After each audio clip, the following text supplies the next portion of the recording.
Welcome, everyone, to another. I forgot to put my damn headset on before the show starts. Well, here we are, everyone, for another adventure into reality. I decided to be outdoors today because it has been a hot day today, and there's an incredibly cool breeze going on. Strange and unusual things are going on in the world. And it's been more than a week since we've had a call-in show, but we've had some really exciting guests on. This past Tuesday, we had Martina Grubmuller on. For anybody that's in the chat room right now, go ahead and tell me what you thought of that show where we were talking about the hypothetical metaphor that you are not to direct anger at, the agents and agencies and the source staffing agencies. I saw a lot of people going, I'm going to get those agents and agencies. Reminder, you can't be angry at a hypothetical metaphor. But we live in this strange and unusual world where anger is directed at things that don't require anger to be directed at. We're going to open the calls up here in just a second because I can do whatever I want. I'm on almost 1,000 shows I've done since 2012. I've got the number down. It was 988, 980 something like back in February.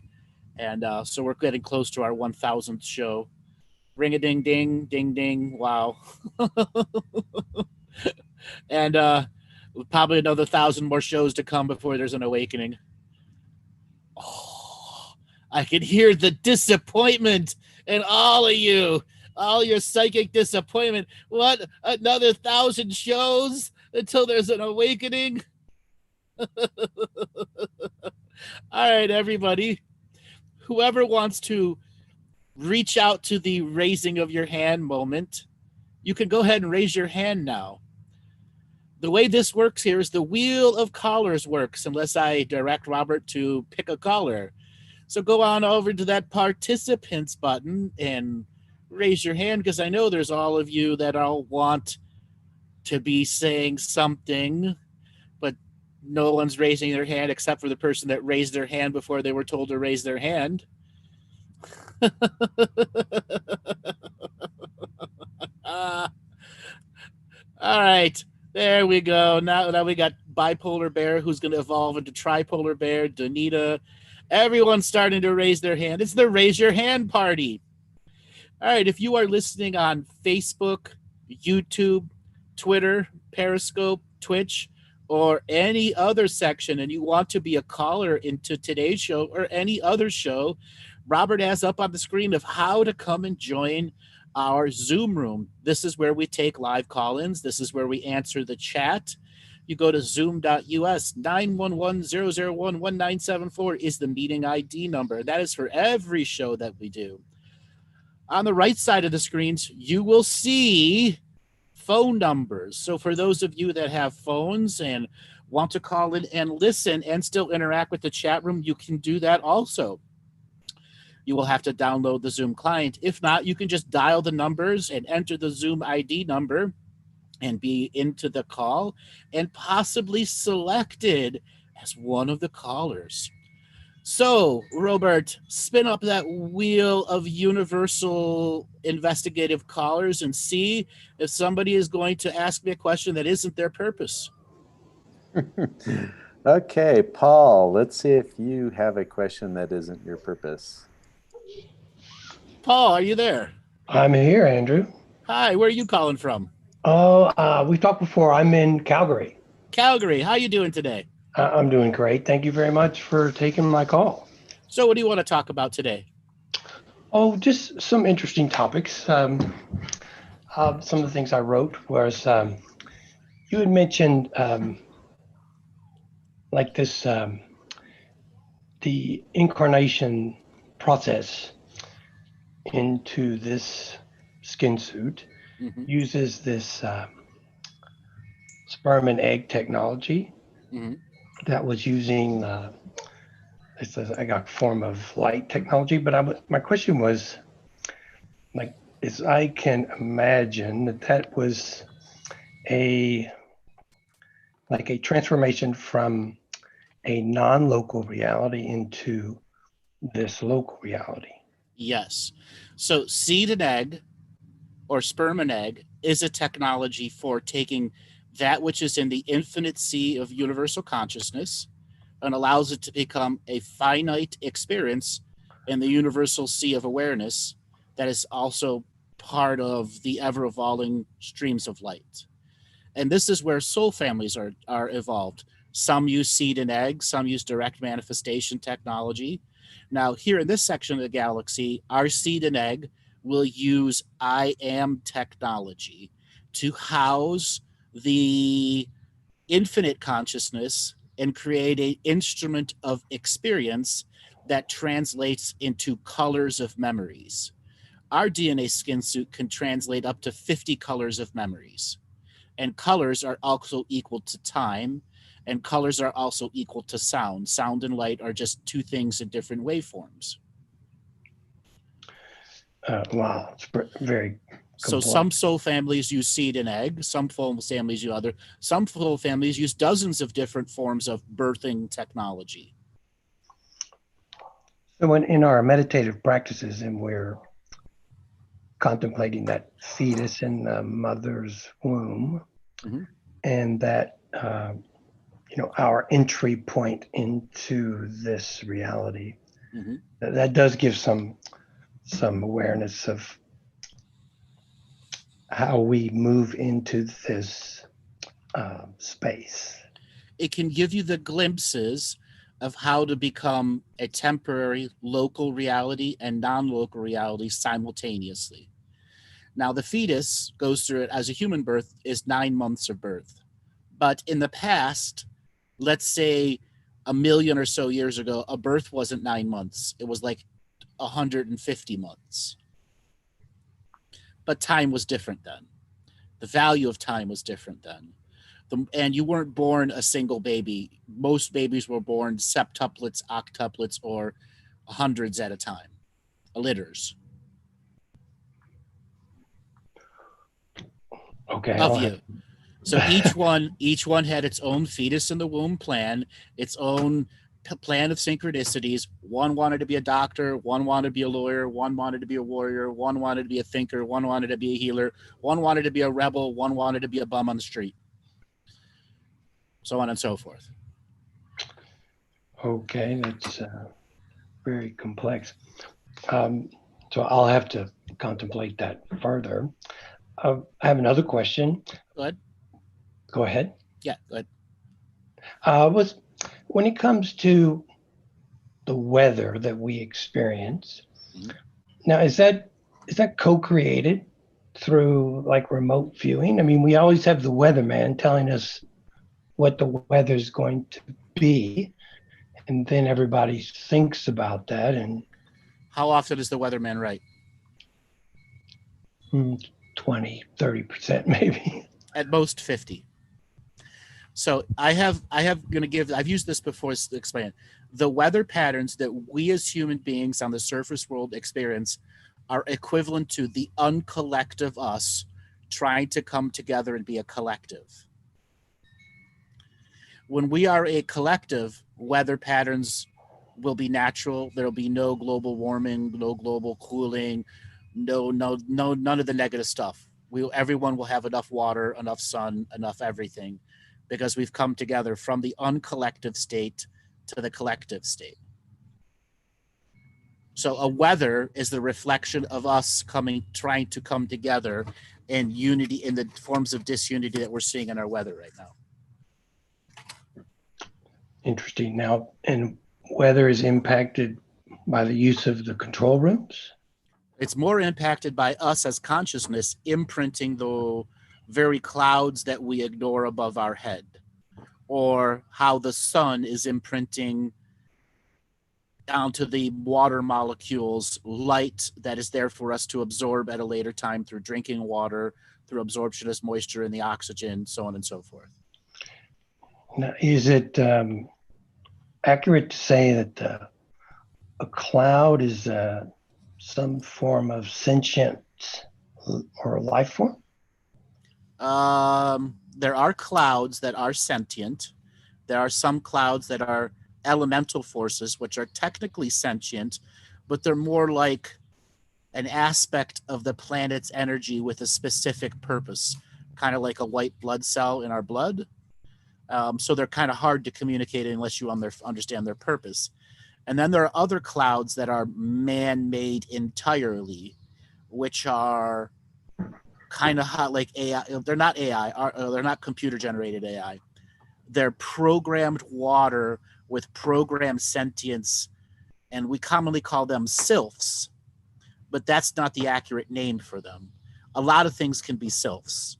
Consciousness clouds can be sylphs, but they're like guard dogs or transportation things. Like a lot of ships hide inside sylphs.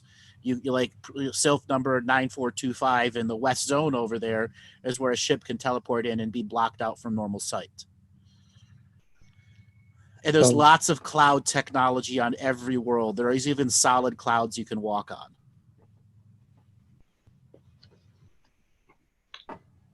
Very interesting. Now, you had mentioned the unentangled observers. You mentioned in some of your Galactic 2.0 information that these stowaways, now, do they create an Akashic record on the planet? Wherever you go, there's an Akashic record. Right, but the unentangled observers, like the ones that are... Good question. An unentangled observer is still a part of the Akashic record. They're just a stream of the Akashic record that could only be perceived in the very neutral perspective. The whole point of a unentangled observer is they're reaching the highest points of a neutral observer, even if they're observing themselves. Okay. I'll have to definitely listen to that again. So there's many reasons to become an unentangled observer. Example, you want to go back and find out the real history of the past without previous generations' interpretations of it. You find the capacity, enter the Akashic records, enter the sacred neutral perspective so you can flow through the series of the large volumes of infinite data, and then you'll find out what's a frequency, harmony, and vibration match for truth for you. And then after a while, pattern recognition will go, and you'll realize that the whole point of being an unentangled observer is to allow the universe to unfold the story that you're ready for. Now, there are intentional entangled observers who come and watch a soul group or a soul family. They could be on-worlders, they could be off-worlders, they could be negative entities, yes. They could be extra density, extra galactic, and extra universal entities whose whole purpose is to begin a very long-term, multiple density of time observation of you, where they're just in the background watching you evolve, watching your blink patterns, your breathing patterns, and collecting this data as an unentangled observer.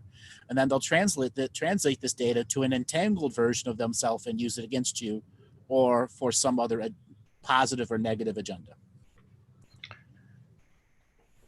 Right. And that sort of interaction there can be impacted to our own cleanliness, spiritual hygiene, right. Those types of things. Not all unentangled observers are bad. Most of them are there just to try to figure out our patterns so that they can communicate with us on some level. Wow, excellent. Last question. You had mentioned in some of that Galactic 2.0 information, there were some event horizons that were at least potentialities in the remainder of 2020. Mm-hmm. How have these event horizons changed, at least from what you can?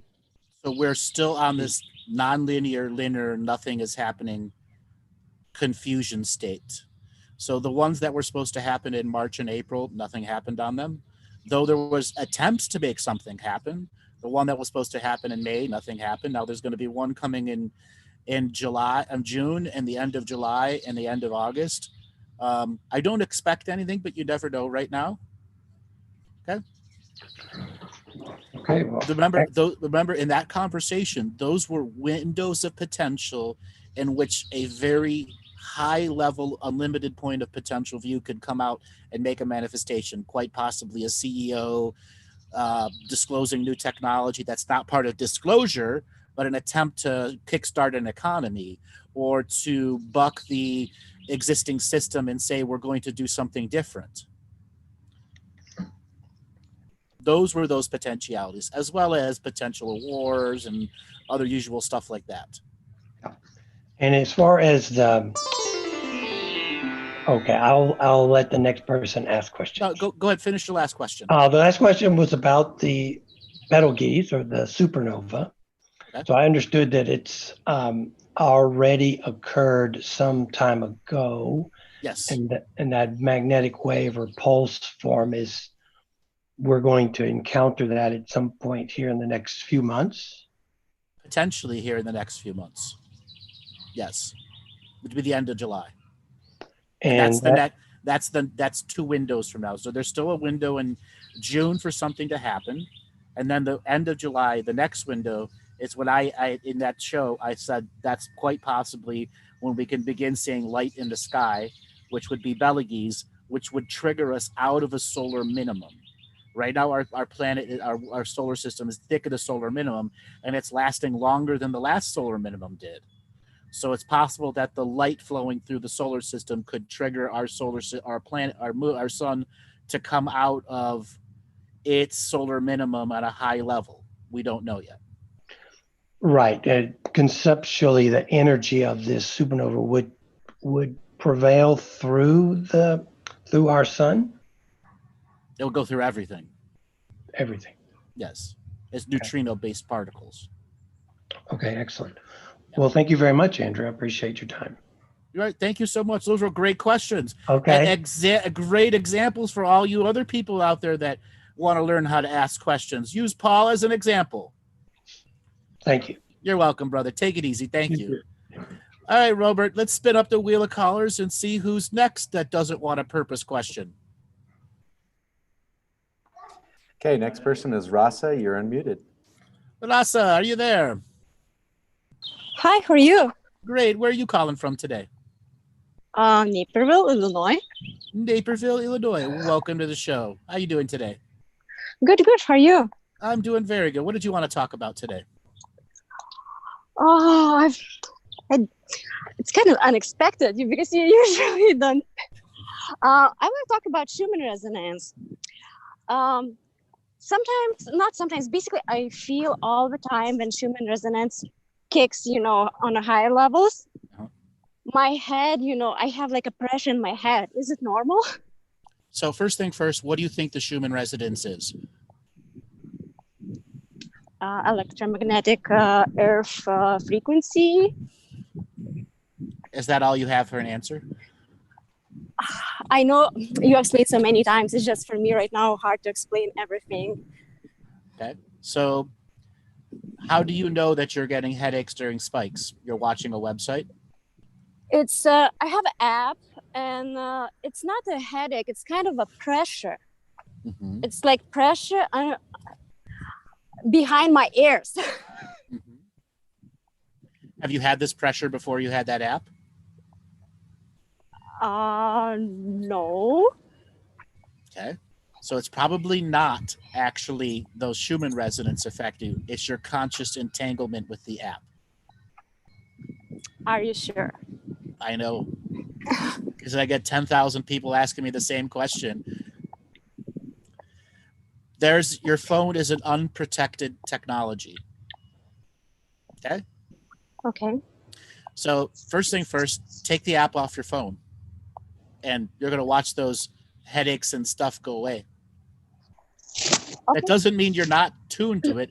Everyone is tuned to the Schumann resonance background frequency, but everyone is done in a different way. Okay. Okay. If you want to have a better understanding of the Schumann resonance, the show I did on Tuesday with Martina, and then some of the Galactic history shows I did with Andre, Space and Time, Schumann resonance shows back in 2015, 2016. There's some really good references to that. Now, Schumann resonance represents an opportunity in which consciousness can rapidly expand. And the reality of the pressure is it's telling you you have to expand now. You have to expand now. You have all this electromagnetic thinking juice and you're not doing anything with it. Okay. I have another question. Can you explain a little bit more about different soul families and their like frequencies? How does it work? How do you know like some are like a higher frequency, some are lower frequency? Who decides, what frequency become? No one decides that. It's a pattern match via the universal natures. Now, soul families follow themes. Say one theme is we're here to teach sovereignty, and that means everyone's got to go through the hard lessons to be a part of the bigger team. Or one's we need a bunch of farmers who need to be farmers for 700 lifetimes. So it isn't about choosing a frequency. You become that through the types of lives that you live, seen and unseen. And you get attracted to that out of the ocean of awareness, down into the sea of consciousness, into the fields of plenty, which are the manifestation of becoming a living being who follows a theme from the unlimited point of view. So can you give us an example, like the higher frequency soul families, what usually they do? They like to get very genius souls into bodies that could help free other soul families who are locked into a perception.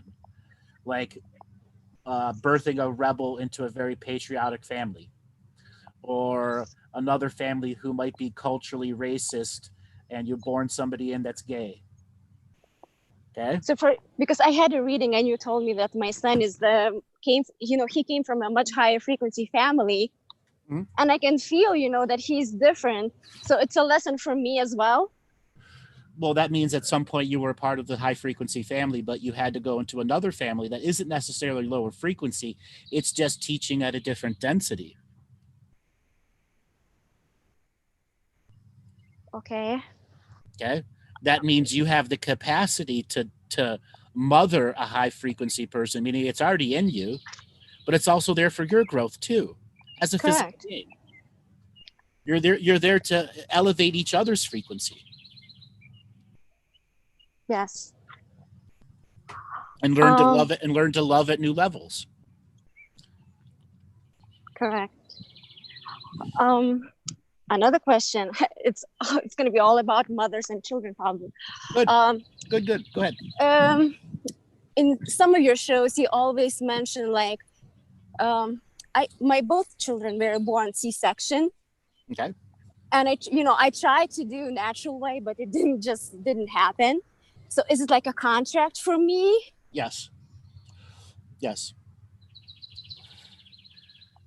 What does that contract mean? Yes, like it means that at that particular time you were unable to go through the natural childbirth, and the child itself also needed that energy of non-natural childbirth as part of its growth process. So the contract was between you and the child. That child didn't need an exorbitant amount of love from the moment it came in to stay grounded. I see. And you mentioned that, when it's like a C-section, they forget even more than the natural birth, correct? Not necessarily. Not necessarily? No. Each C-section is individual what it does to the child. Because there's a doctor and a nurse involved in there.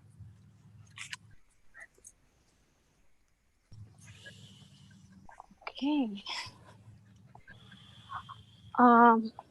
Any suggestions what I need to work on myself? Are you working now? No, I'm not. I'm walking my dog. But you know what, like no, are you working are you working in a job? No.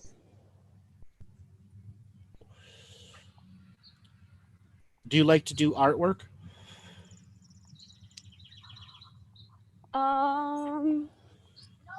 I love art, but I never did art. I used to play piano. So how could you love art and never do it? That's an oxymoron. I know. Okay, here's your work. It's probably my programming probably. Okay, if it's a program, that means you got to work on it. Anything that's an oxymoron in your life, you love art, but you never do it, face it. Do some art. I do some healing. Okay. Healing's not just doing art for art's sake. I mean, there are plenty of people put a red dot on a wall and fucking go to a New York place and sell it for $1 million. Okay. Okay. Okay. Put something on paper. All right. Thanks a lot for calling, and we're going to move on to the next one. Thank you. Bye-bye. All right, Robert, we're going to spin through as many callers as we can get today. Let's see who the wheel of callers is next. Okay, next person will be Annette. Annette, you're unmuted. Annette, are you there? Yes, hi. Hi, where are you calling from today? From New York. From New York. Welcome to the show. What do you want to talk about today? I want to ask you if you could please help me physically connect me with my galactic family, because I've been trying for weeks, months, and I don't even know, maybe even longer. You can't force it, first thing. Well, I've been told from many different angles that that I'm supposed to do it, that they're trying to connect with me, that they're trying to talk to me, and so it's a little bit frustrating. Like I said, first thing first is you can never force communication. I don't want to force it. I have a feeling that, I mean, I also have to talk. I also have something to talk to them about. So, but you haven't had a first conversation, and talking to your galactic compadres is not like going on Galactic Tinder and just give me all your information. It doesn't work that way. Well, I'm meditating every single day since December. Since last December, I've been meditating every morning for a whole hour, which is pretty intense for me. But I get a very, very great connection to my higher source. And then on that same token, I'm reaching out and I'm saying, hey, my galactic family, hi, can you just... Did you listen to the show I did on Tuesday by any chance? Unfortunately not. It would be a good idea for you to listen to that show, because it talks about frequency, vibration, and harmony and forcing matches. So the way galactic communication works is you have to be in a state of beingness for very extended periods of time without an agenda process. In a neutral space without an agenda, and then you will achieve naturally the right frequency where initial communication will come, and from there a code will come to you, and it will slowly evolve in you. If you have been going on since December, you're still trying to force it. There's some part of you who's in the instant gratification and expectation process. And your grunt alone reveals it. Okay? No, your grunt alone reveals it. Come on. But my question, look. Stop trying. My answer to you is stop trying so hard. It'll come a lot easier when you stop trying so hard. But aren't our galactic brothers and sisters happy when someone like us or like me wants to reach out? I mean, aren't they like super thrilled and think, oh, great, there's someone who's really open. Okay, cool. Let's talk to them. That's a lot of assumption and expectation, isn't it?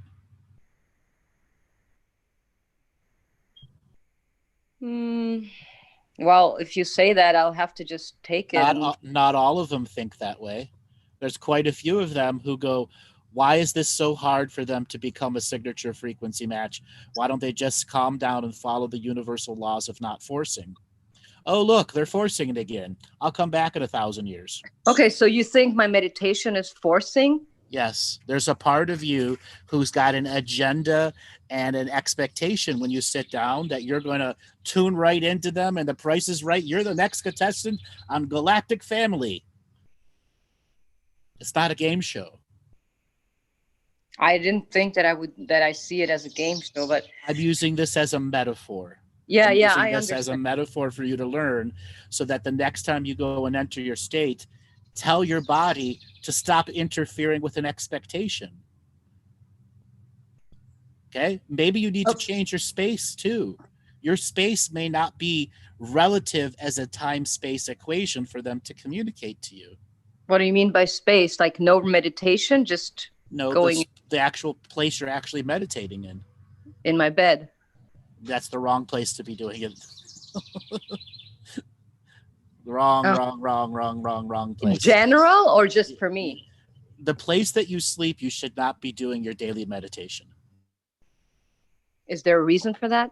Because it's bad feng shui first. That is your dreaming space, not your meditative active working space. That actually interferes with your dreams, and your dreams are interfering with your capacity to connect to the universe.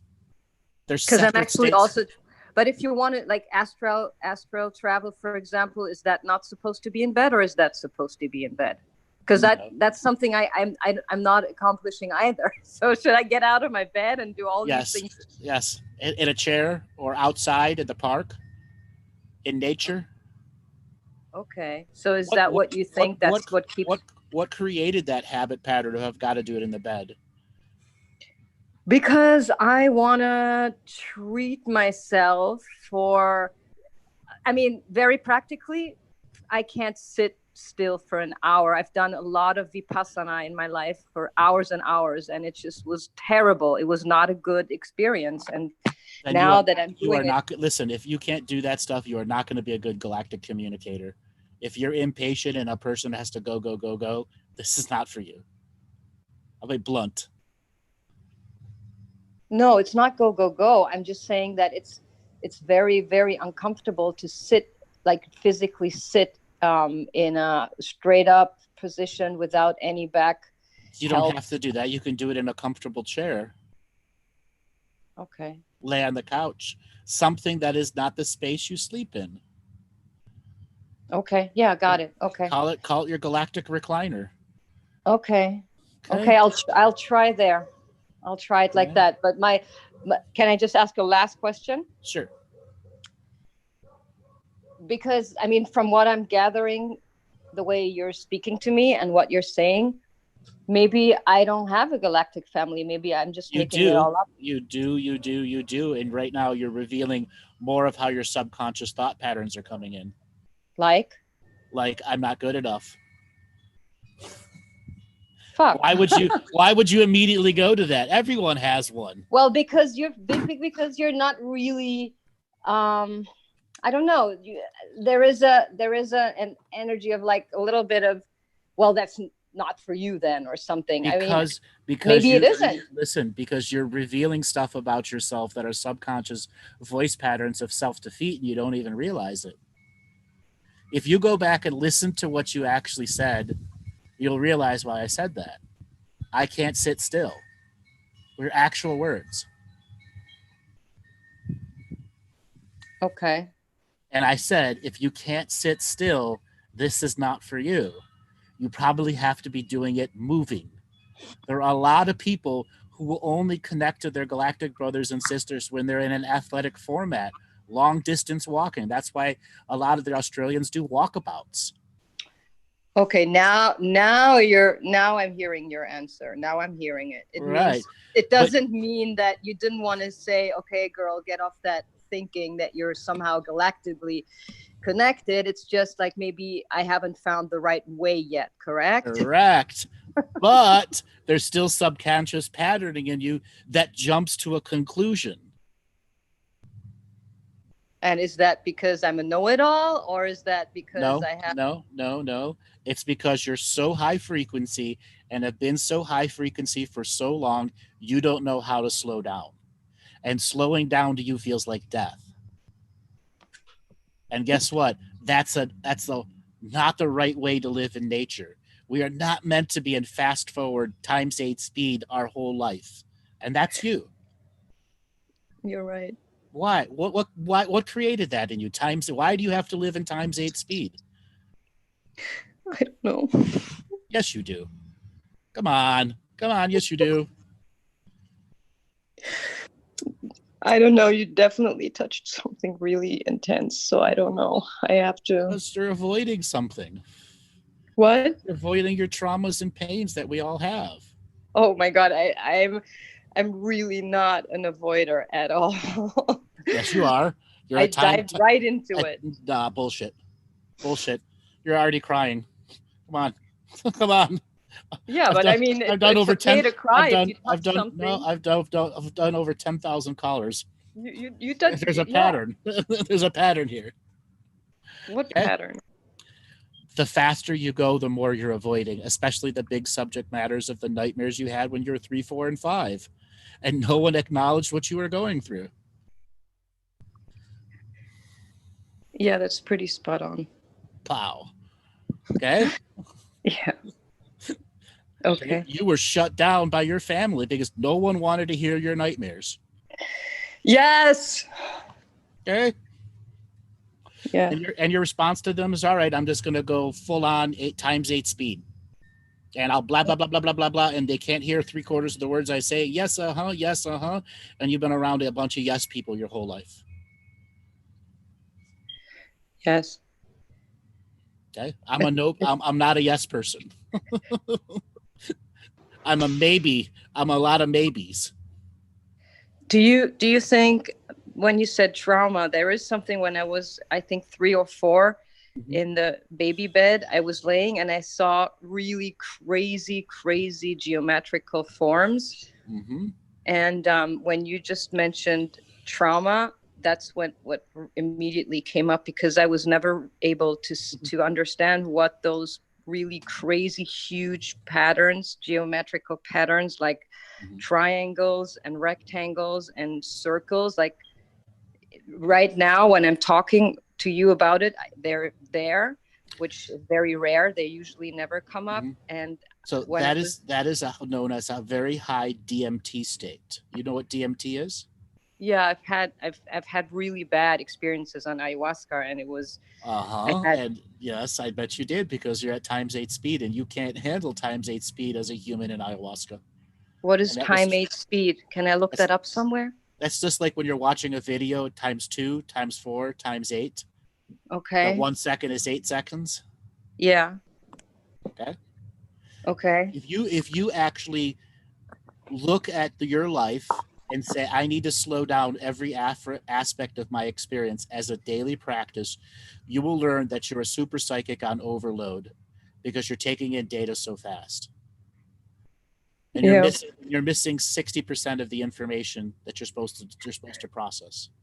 Okay, so the way that it right now really hurts in my stomach and in my whole body while you're saying that is probably just because it's true, right?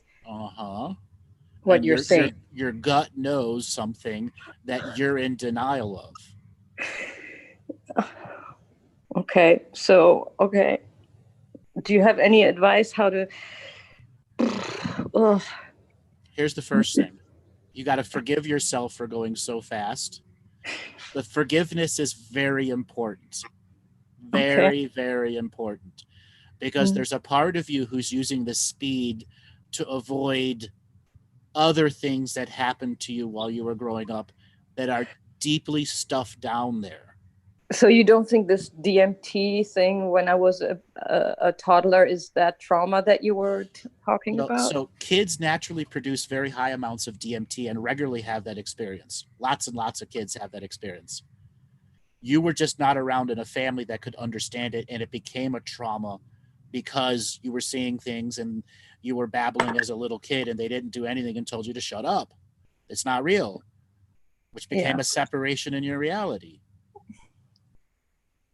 Yeah. Okay. Forgive yourself for going so fast. That's the first thing. Forgive yourself. Do a week of I forgive myself, followed by I'm choosing to slow down the speed of light in which I experience things. I forgive myself for going fast for so long. I allow myself to slow down my speed of light so I can begin to experience this reality at a normal pace.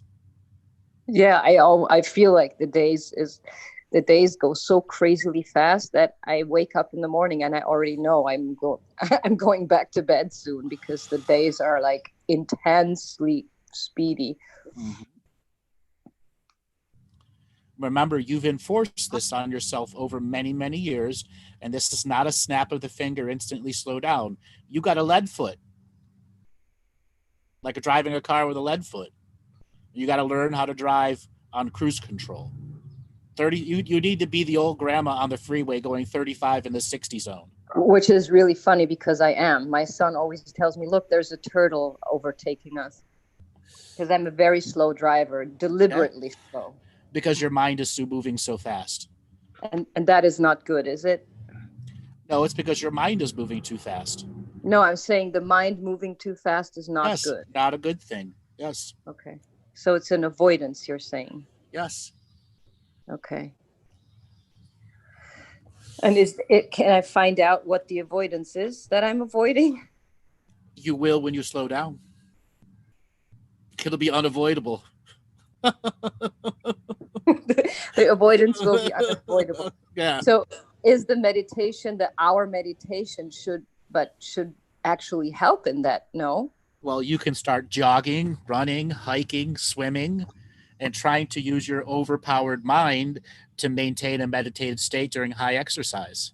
So that when the exercise comes and the body goes to a natural, tries to lower its biomagnetic frequency, your mind will have a powerful euphoric release and then give you a very powerful vision.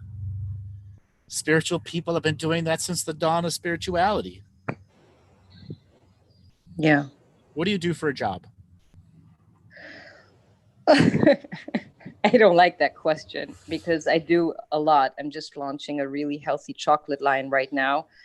But since it's the holidays from tonight on, I have a Hasidic couple that is very interested to be my financier. So I have to wait until Shavuot is over. But I'm actually launching this healthy chocolate, but I also have a perfume line and a bunch of stuff going. Can you you've got your hour a day that you're carving out. Can you carve another hour out of your day until that the finance couple come out? To what?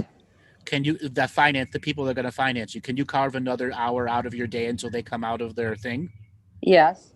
Okay, I want you to go jogging, ride a bicycle. Okay, ride a bicycle, go swim, do something that requires you to actually burn calories.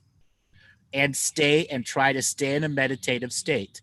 You've been practicing since December in your own bed. You know how to do it. You can do it while you're walking, swimming, jumping, biking, hiking, any of that. Like a walking meditation. Yes, but the goal is to get your overpowered super muscle mind onto the focus of this is my new meditation. Uh-huh. Okay, and at the end, what you will discover is you have had a form of communication with yourself and different forms of communication with the things that are around you because you're starting to change the speed in which light waves are reacting with the physical body. Your mind is perceiving super fast, but the body is part of your perception journey. And that's what's making things very hard for you. Your body's operating at a lower vibrational wavelength, not a lower frequency. And you got to match the wavelength of the body and the wavelength of the mind. But isn't the Galactic family more interested in my telepathic communication? Don't expect anything from them.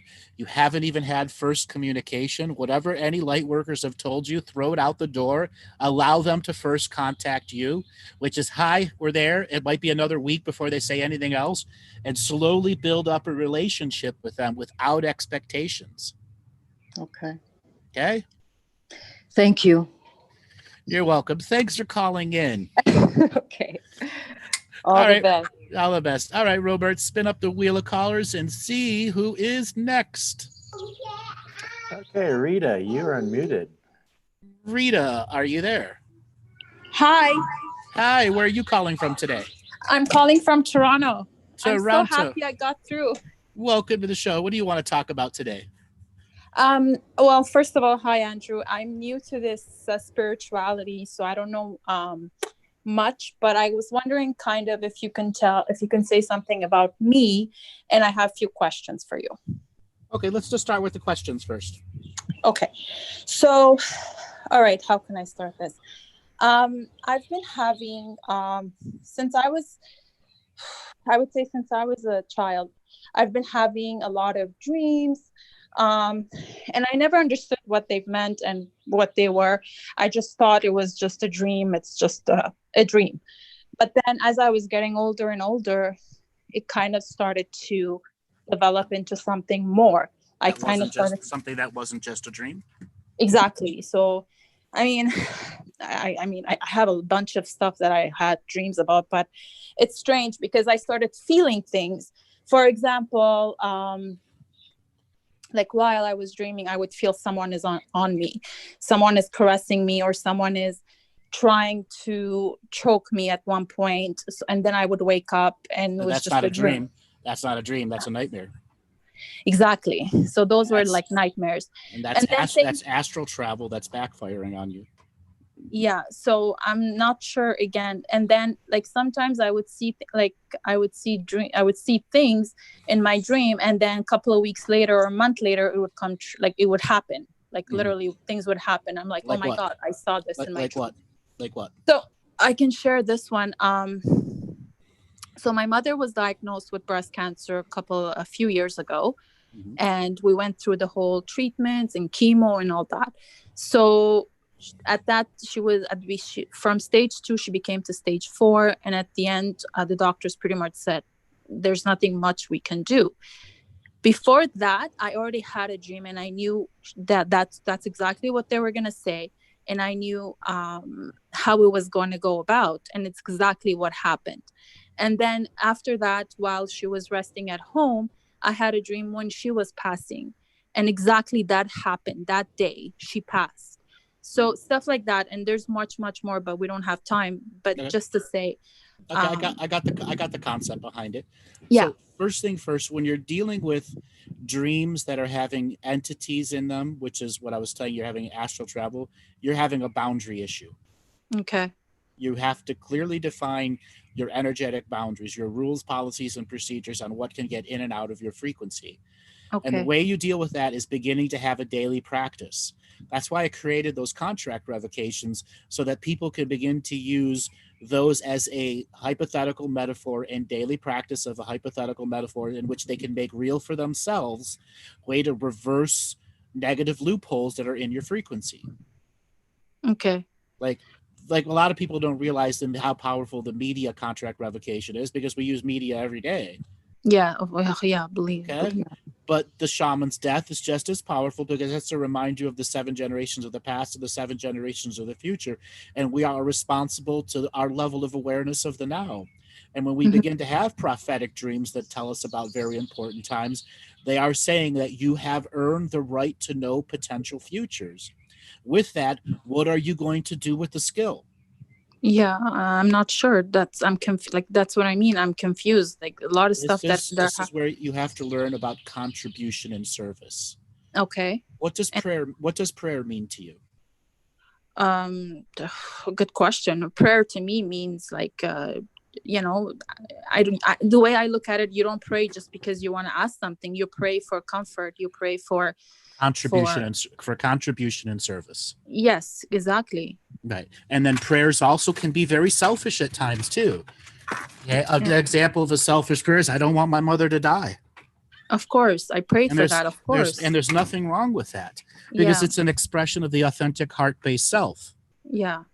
And finding a way to get into a natural flow with yourself, so that all of those inner aspects have had a moment to talk to the allness of the universe. Prayer is telling the universe you exist. Yeah. And once you tell the universe you exist, it does respond. Yeah. Okay? You've had your own validations for that. And because you are worthy to see potential futures, you've got to start using prayer as part of your own daily, weekly, monthly, yearly practice that begins to master hindsight and foresight for yourself. And how would I go about that? Daily practice. Like what should I do? Carve 20 minutes a day out for yourself to start with that acknowledges prayer as contribution and service, as well as the selfish side. Giving them voice that hasn't really had that type of voice on a regular cyclical basis. Okay, so those are just prayers that I can create on my own. You can use the contract revocations on the front of my webpage as a beginning, because you also have to set boundaries with your prayers. True. True. Okay? Clear Yeah. boundaries, because I can sense in your frequency everyone else's emergencies are more important than your own. Yeah, well, I like to help people, and But you're giving away your core frequency, and that's not being a sovereign being. Okay. Okay. Makes sense. Okay. I'll try. Yeah, for sure. That's the baby steps: defining your boundaries and beginning to allow all the inner parts of you to access to the universe, which is, I'm alive, I have these things going on me, and I'm doing this as a contribution and service. Then the next thing is ritual and ceremony. Ritual is a repetitive process of prayer and direct action, such as saging or smudging your house, your Good idea. your bathroom, the four corners of your bed, the four corners of your room, so you can have peaceful sleep. Yeah. And then regular ceremony, which is 3 or 4 times a year, you try to go out and have a ceremony which is more than an hour long, but less than 4, that really involves you looking at the past, hindsight. What have I done this last year? What have I done the last 5 years? And truly try to use your rake of like a raking up leaves, dig up your old memories. What did I do last month? What did I do the month before? What am I avoiding in my life? Ask yourself the hard questions, but you use your daily practice of prayer as the setup, so that 4 times a year that you're doing a ceremony, you have made those moments sacred. You have the energy and capacity to stay in that prayer state, so that you can begin to look at what are things you need to work on. Counting your victories is an important ceremony. Okay. Okay. That's the journey. That's the journey to making life sacred. And then you can clearly define how to keep work at work, how to keep home at home, how to have your sacred ceremonial life, even separate of that. Even though they're all a part of each other, it allows you to compartmentalize the energies so you can properly process them. Wow. Okay. A lot to take in, but good information. Thank you for that. You're welcome. And my second question, if I may. Sure. I was told, so basically I'm 36 years old. I've had few relationships in the past, but unfortunately did not pan out. It didn't work out. Something would happen and it doesn't work out, which is fair. I get that. Join the crowd of the planet. Yeah, exactly. So what happened was, and it seems like every time I meet someone, it goes well, everything is great. And then it just doesn't go further than that. And for whatever reason, it doesn't work out, right? So I was told that from a friend of mine that I've had from a Muslim community, I was told that it's very possible that my soul is captured by a jinn that they call. No. And this is why I can't find love. No. That's garbage. Okay, good to know, because that was very scary, actually. Okay, just because somebody is a member of X community, if they're not in a professional state and doing it on a regular basis, you got to take that shit as a grain of salt. I agree. Okay, I would have told you right away if you had something like that there. Okay, so I don't. That's very good to know. And somebody talked about Simon Parks. I'm going to say this: Simon Parks is an idiot. Who's Simon Parks? an idiot that you don't need to worry about. Okay, good. Okay. Thank God. It's an idiot. It's somebody that made it to fame in 2012, lost his fame, gained it, lost it, gained it, lost it, and just basically lied his way to the top. Okay, good. One of those. Okay. Yeah, just one of those. Okay. And he's been exposed 1,000 times, but there's so many idiots out there that just don't pay attention. Okay. Anyways, leave that aside. There are a lot of fake professionals out there who immediately want to go, it's a demon. As I've said I know you're new to this stuff, but I've said on many shows, 99% of all entities are self-created. Okay. That means 1% is an external haunting. Oh. 1% is an external haunting. Okay, good. Okay. Yeah. If 1% is an external haunting, why are all these psychics out there saying it's all external? Yeah. It's funny because they need a job. Yeah. Okay. Yeah. Okay? I agree. I agree. They need a job. Okay. Yeah. It's funny because every time, like I haven't been to a psychic in a while, but I used to go when I was younger. I used to go, but every time I would go to any type of psychic, different types, they had trouble reading me, so they couldn't. And anything that, as of 5 minutes into the reading, I was like, no, this is not going to work out, because they weren't able to get anything right. They weren't able to read me. But this particular situation kind of shook me, just because I was like, oh, okay, because I can see every time I get involved with someone, it just doesn't pan out, and they disappear. That doesn't mean you have a demon or a djinn in you. Okay. You haven't been abused, have you, by them? You haven't had 10 abortions, have you? You're not stuck in a karmic resolution where you're being beaten every day. No. No. Okay. No. That's a pretty shitty demon.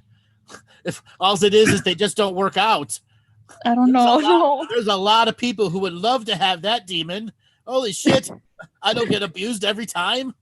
No. That's okay. But can you, I mean, and maybe it's a protective angel going, they're not going to work out until some part of you gets to the next level too. Okay. Yeah, that would make sense. Any pointers on that? Self-healing, self-nurturing, self-love, daily practice, self-mastery. Beautiful. That changes your frequency altogether.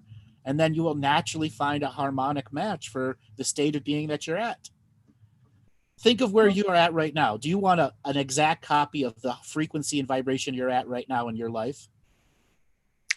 Okay. What do you mean by that?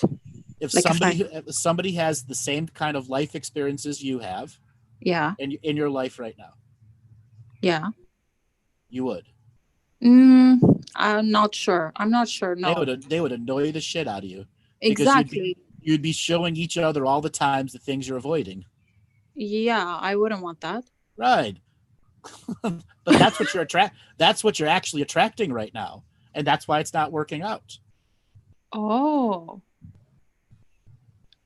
wow. Okay, I didn't see it that way at all.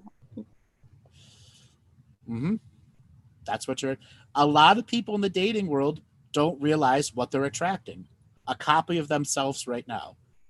No, I don't want to even the shit they're avoiding and they don't know about. That's what's a match to you. Until such a time as daily practice, weekly practice, monthly, yearly practice becomes self-mastery. Okay.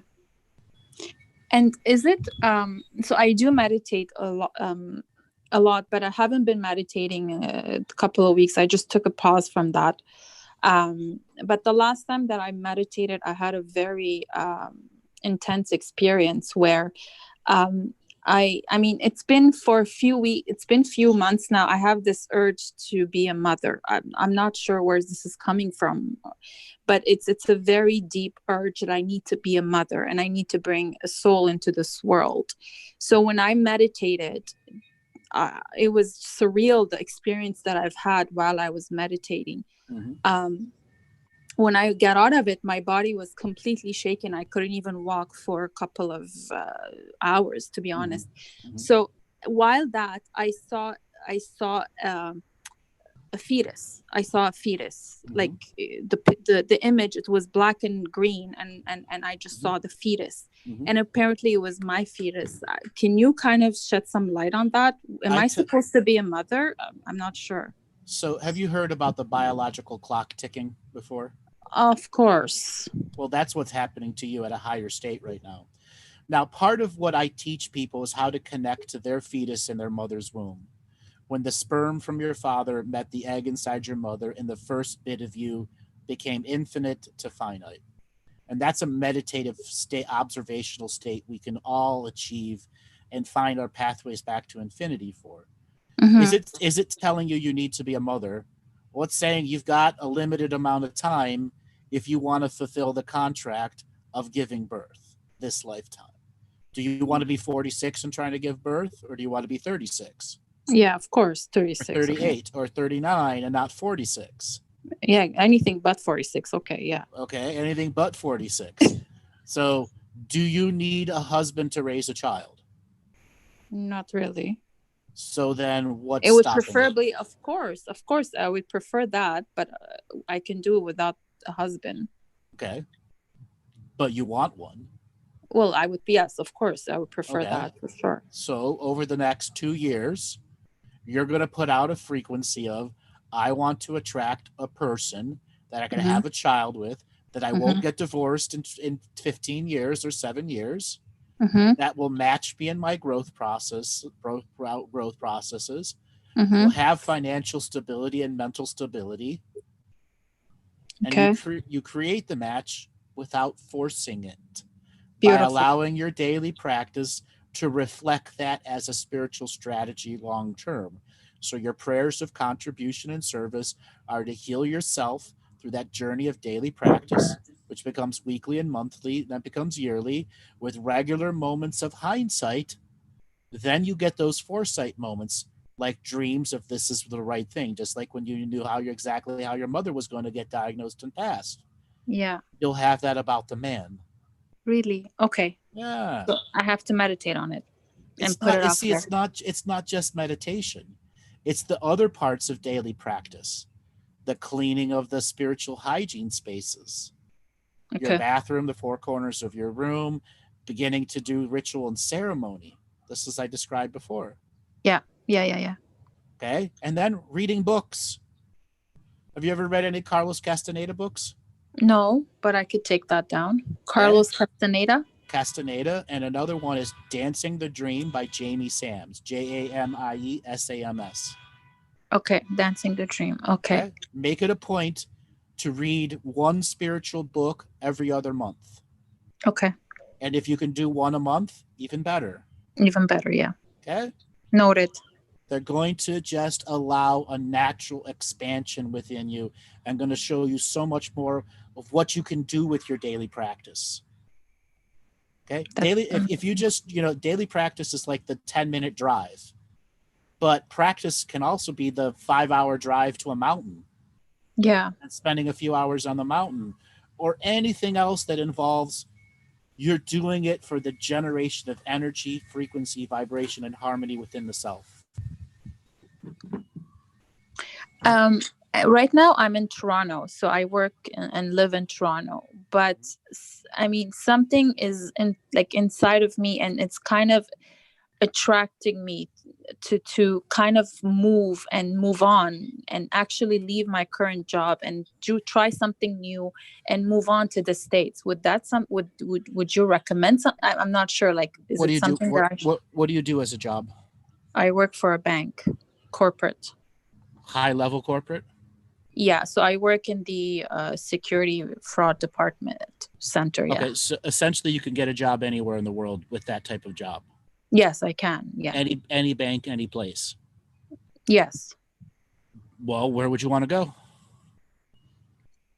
Something inside of me saying California or even somewhere in the States. It's more attracting towards the States. What is attracting you to the States? I have no idea. That's where I'm trying to figure it out. Well, then meditate on that. Okay. Do personal inner work on it. Okay. Okay. There are many places for you to go. I mean, you could go to Hawaii and get a bank job there instantly. Wow. Okay. Interesting. You said Hawaii. You could go to Japan and instantly get a bank job there. Yeah. Not interested in Asian countries, but yes. just saying, anywhere. Yeah. Okay. That's good to know. Thank you. Okay. You have an unlimited potential with that type of job. And it's not just at a bank, any major corporation that is security and risk. Yeah, exactly. That's what I do. Right. So guess what? You literally have job security in a coronavirus world. Yes, I do. I must say. Guess what? In that level, most of the time, the risk people and security people are the last ones to get fired. They're not the first ones to get fired. Yeah, we're blessed like that, I guess. You got job security. Ha. Okay? Thank you. Yeah, that's good. Thanks. It gives me some perspective, which is appreciated. Okay. So one final thing for you to understand, if you're feeling this urge to go, stay put for 6 months. Okay. Don't rush it. Thank you. You don't know how the world's going to turn out in 6 months from now. I don't even know. Guess what? It could be crazy or nothing could happen, and coronavirus could just be a big stain in history, and 20 years later we'll be looking at it and wondering who's going to go to jail for it. I think coronavirus is there's more to come. No, there's a lot more truth to come out. We'll see. Exactly. We'll see what level of truth is going to come out. Okay? Okay. All right. Thanks a lot for calling in. Thank you. Let's move. Okay. Thank you so much. Good caller. Bye. All right, Robert, let's spin up the wheel of callers and see who is next. Thanks, Rita. Usura, you are unmuted with Andrew. Usura, are you there?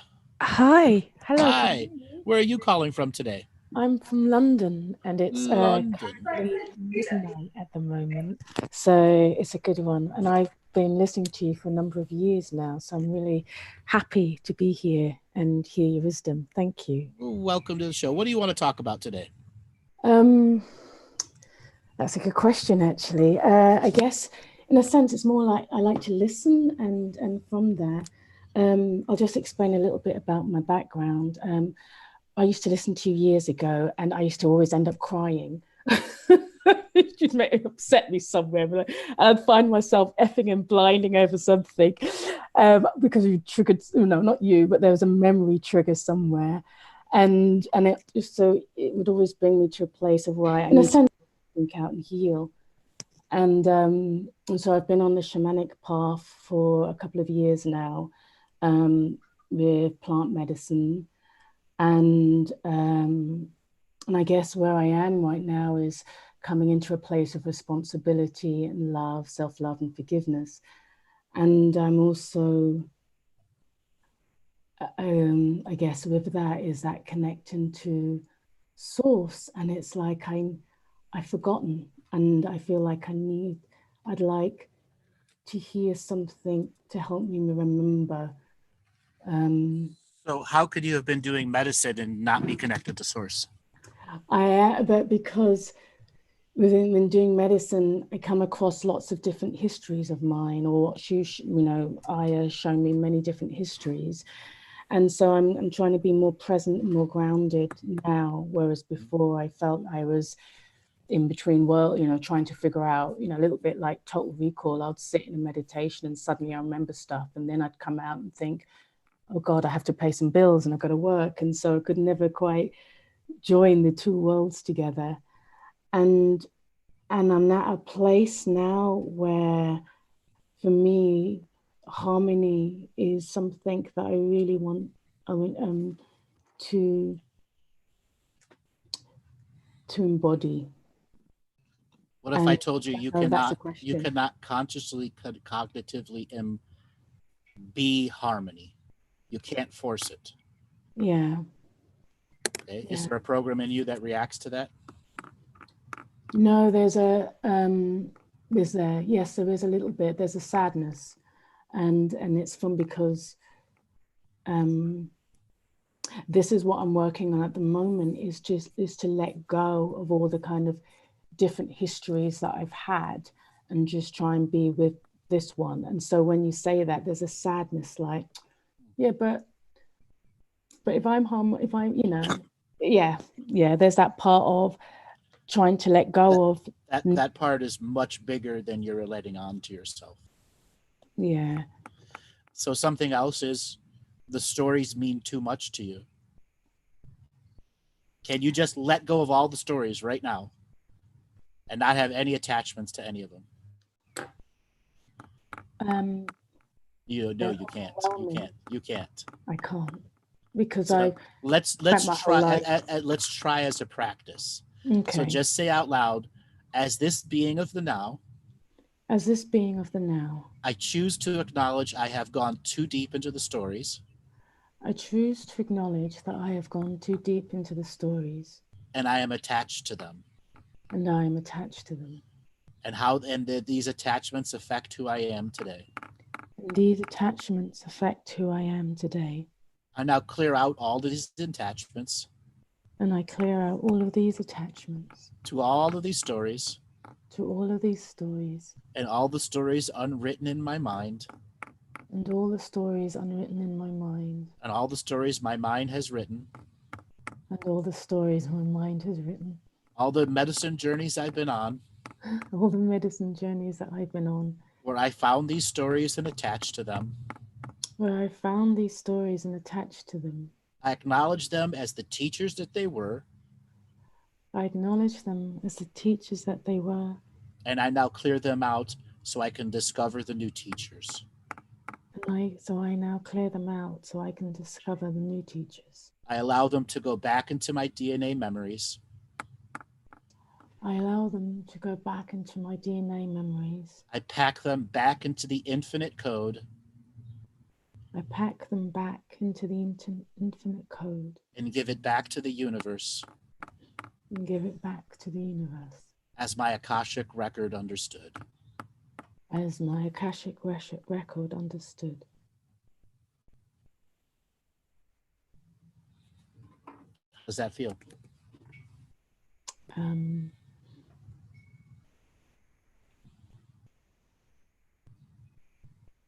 I don't know. I've kind of carried them for so long.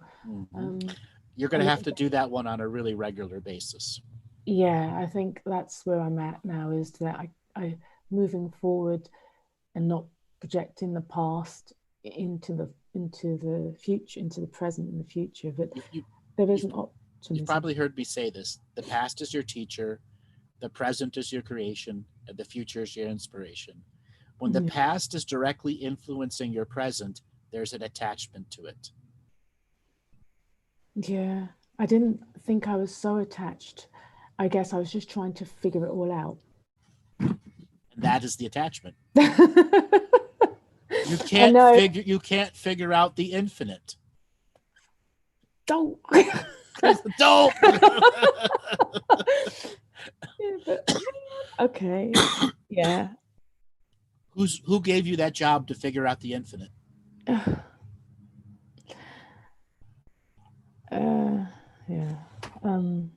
A really unpleasant part of yourself. Who knew you would get drawn up into it and not expand? Yeah, I can see that. I got so stuck. Mm-hmm. So stuck. And it's sitting back there eating sandwiches of the self going, she'll never get it, the universe. She'll never figure the universe out. And now it's pagers going off and its cell phone's going off. That Bartzis told her you can't figure out the infinite. And she had a dull moment. Oh no, now what? Yeah, but I'm sure if I really sat down, I'm sure if I'm really rubbish with puzzles, but I'm sure this one time I just get it. It's like, yeah. Exactly. That's what's going on inside you right now. Fuck, she's present. She's not figuring out the universe. Now what? I spent my life trying to figure stuff out. I should have known. It's just like, yeah. Okay.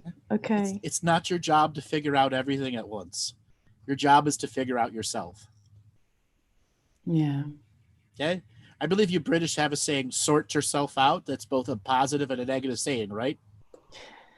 Yeah, I get there. Yeah. Sort yourselves out. Say to all yourselves right now, I'm here to sort you out. In that aggressive British tone. Yeah? All right. Okay. Yeah, it sounds a bit silly, doesn't it? Trying to think of that I could figure out the whole nature of God or everything. Yeah, okay. I appreciate it. Don't feel bad. You learned something from it. It's your Akashic record. Yeah. Do you need to know 900 million years of your history to figure it out? No. No, but the thing is, it's like, in terms of memories, most of them have been spontaneous for most of my life. Right. So which is a powerful skill you now need to learn to activate in the moment of now so that you can expand your potentials. A unique skill is developed. Just because you've been trying to solve the mysteries of the universe doesn't mean you haven't really honed a certain skill. You really have. There's some people who give their right arm and right leg for your experiences. Okay? You got to see it as a benefit too. I do. I just haven't figured out, I guess, like you say, it's the attachment or trying to, it's like, I know I can do this, but I don't, it's the attachment to the story or spending, it's like a puzzle. And it's just, what do I do with all of this stuff? What do I do with all of this stuff? I'm not asking you to answer, I'm not saying this is a hypothetical. I'm not asking you to tell me, but that's been my mechanism of like, what is the point of knowing all of this stuff? I don't know what to do with it. So that's where I got caught. I got caught in this kind of got caught in trying to learn something and teach it at the same time. Yes. You can't learn and directly regurgitate as a teacher. It doesn't work that way. And that's how what's coming to you is the first draft. Oftentimes you need to go through it 20 or 30 times before you can regurgitate it as a teacher to someone else. Yes, but that's how I learn. I learn by getting image and understanding. And I think, how can I share this? That is your mistake. Okay. That is a classic mistake. Process it for yourself. I'm learning now. Okay. Yeah, I am learning. Listen, you haven't been off track. You've been exactly where you're supposed to be. Yeah. Okay. Thank you. Now you have honed some really advanced skills. Now you just got to learn to use them in a different way. That's it. Okay. Those experiences are for naught. They're your Akashic record. You've learned enough about you. Yeah, but some of it off planet. It's okay for the on planet stuff. It's the off planet stuff that you're like, what the hell am I supposed to do with that? Just like, why are you showing me that? What am I supposed to do with that? Listen, I get that shit all the time, and I tell them, what am I supposed to do with that? There ain't but 25 people in the world that are going to get it. And they're like, well, you're the manifestation. And I'm like, fuck you. Next collective consciousness with the same bullshit. It's just like, what the hell? Ask when they give you those things. You ask them, when's the last time you've been in a body? When's the last time you had to deal with coworkers with PMS and cell phones and Facebook? Yeah. Right. You ask them the hard truths. When's the last time you've been in a body, asshole? Yeah. Well, I wouldn't call them assholes. They are friends, but I call my friends assholes all the time, and they call me asshole back. It's a term, an amorous term. Yeah, of course. Yeah, I thank you. I think it just got too big, and I didn't know how to. I wasn't known how to manage it, so I appreciate that. So you got a lot of off-worlders talking to you? You got an entourage? I've got family, and they're beautiful. They're so beautiful. Okay. But I'm not. Can you talk to them on will? If I tune in, I can feel them. Try tuning in now, and see what piece of information you can glean from them that applies to this moment of now that you've cleared out the attachments. And you could talk to me because I could help translate their information.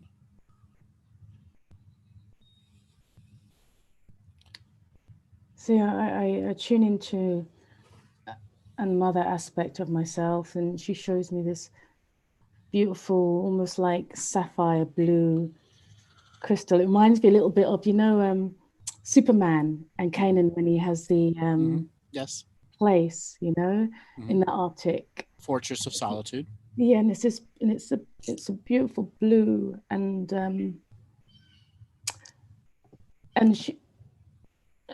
I know that that she.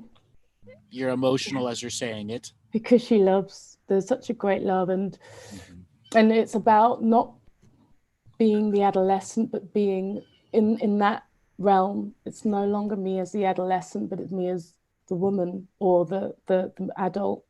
Okay, ask her, is she an equivalent of a past to you or a future to you?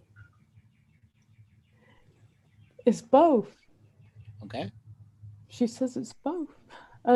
because it's not, they don't have time the way that we have time. See, now you're learning how to ask questions of them. Okay. So this love is a past and a future. So she is you in another state. Oh, okay. Yeah, that's right. Okay. Acknowledge that she is you in another state. There to help you to unravel some of the mysteries of the universe, not all of them. That'll be greedy. Yes. I have them all. Yeah, that's true. Yeah. Yeah. Thank you. Yeah. Yeah, she's part of the family. I ask her if she has anything she wants to say to the audience. Just try it. Okay.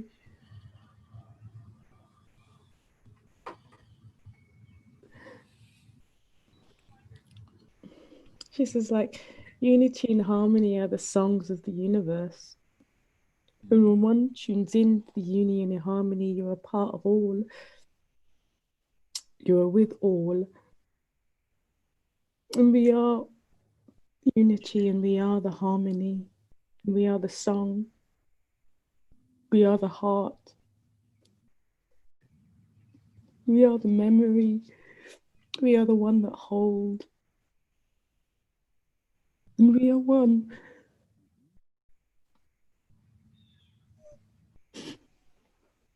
Do you know how to speak light language? I hear it sometimes, but I haven't quite got into that. Okay. I'm just going to speak light language for a second and see if it can trigger you. Tiho ki wiki titaka. Chaho kika kacha kaka watichintaka. Wataka kaka wache ekidaka chakoteka. I hear the earth element, not earth as in planet earth, but of element. Deep of the elemental, the earth elemental, strong, ancient. I want you to open up your heart more in love and allow you this another being that's just you to just help you co-word light language. You may be crying through the whole time. Just let it flow out of love. There's a resistance. I know. Just try. It'll just fall apart once you start doing it.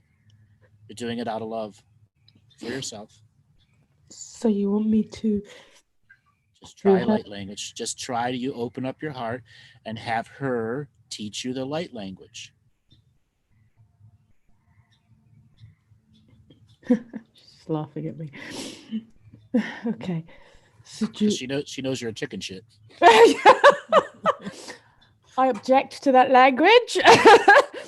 She just knows that I'm kind of spent a lot of time hiding. So it's kind of like, oh my God, want me to come out in the open where people can see me? I'm going to shine the light on you right now.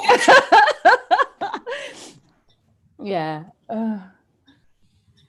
Yeah, she's beautiful. She's pale, the pale blue, like ice, but not hard, but just shiny and just gleaming like the palest sapphire, and that's the light. It's not an ice cold, it's just. So stop avoiding and try the light language. Damn it, you're good. You're good. Okay.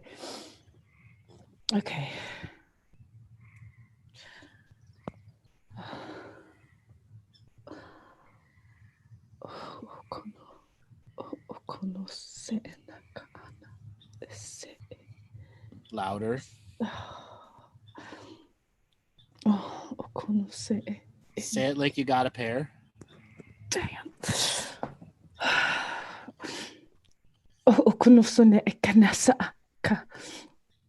And I can't do it. Waktaka. Respond to waktaka. Nisikin. Takochikoko. Unusu isa. Unusu de. Yiko daka ya.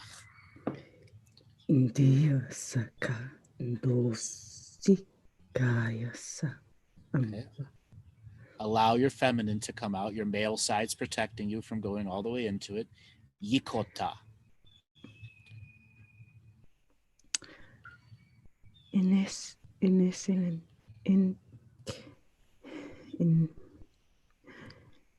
Yakta hakta.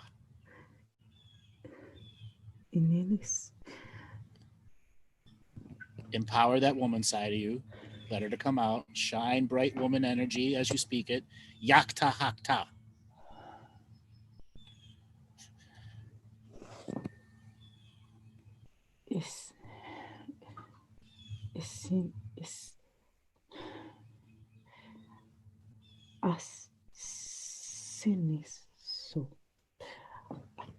I'm finding it really, I can't let it out. I'm sorry. Takti koko hika chakwa kaka chakni toko ta takwo nitachi chakwo kaka. Inesin uka sa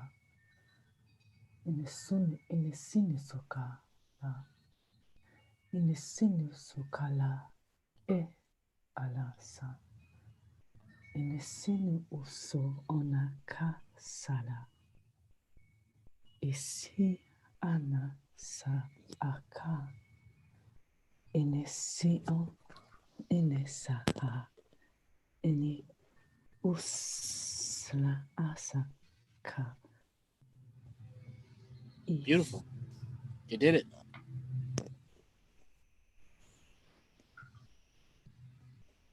Yeah, thank you. Okay.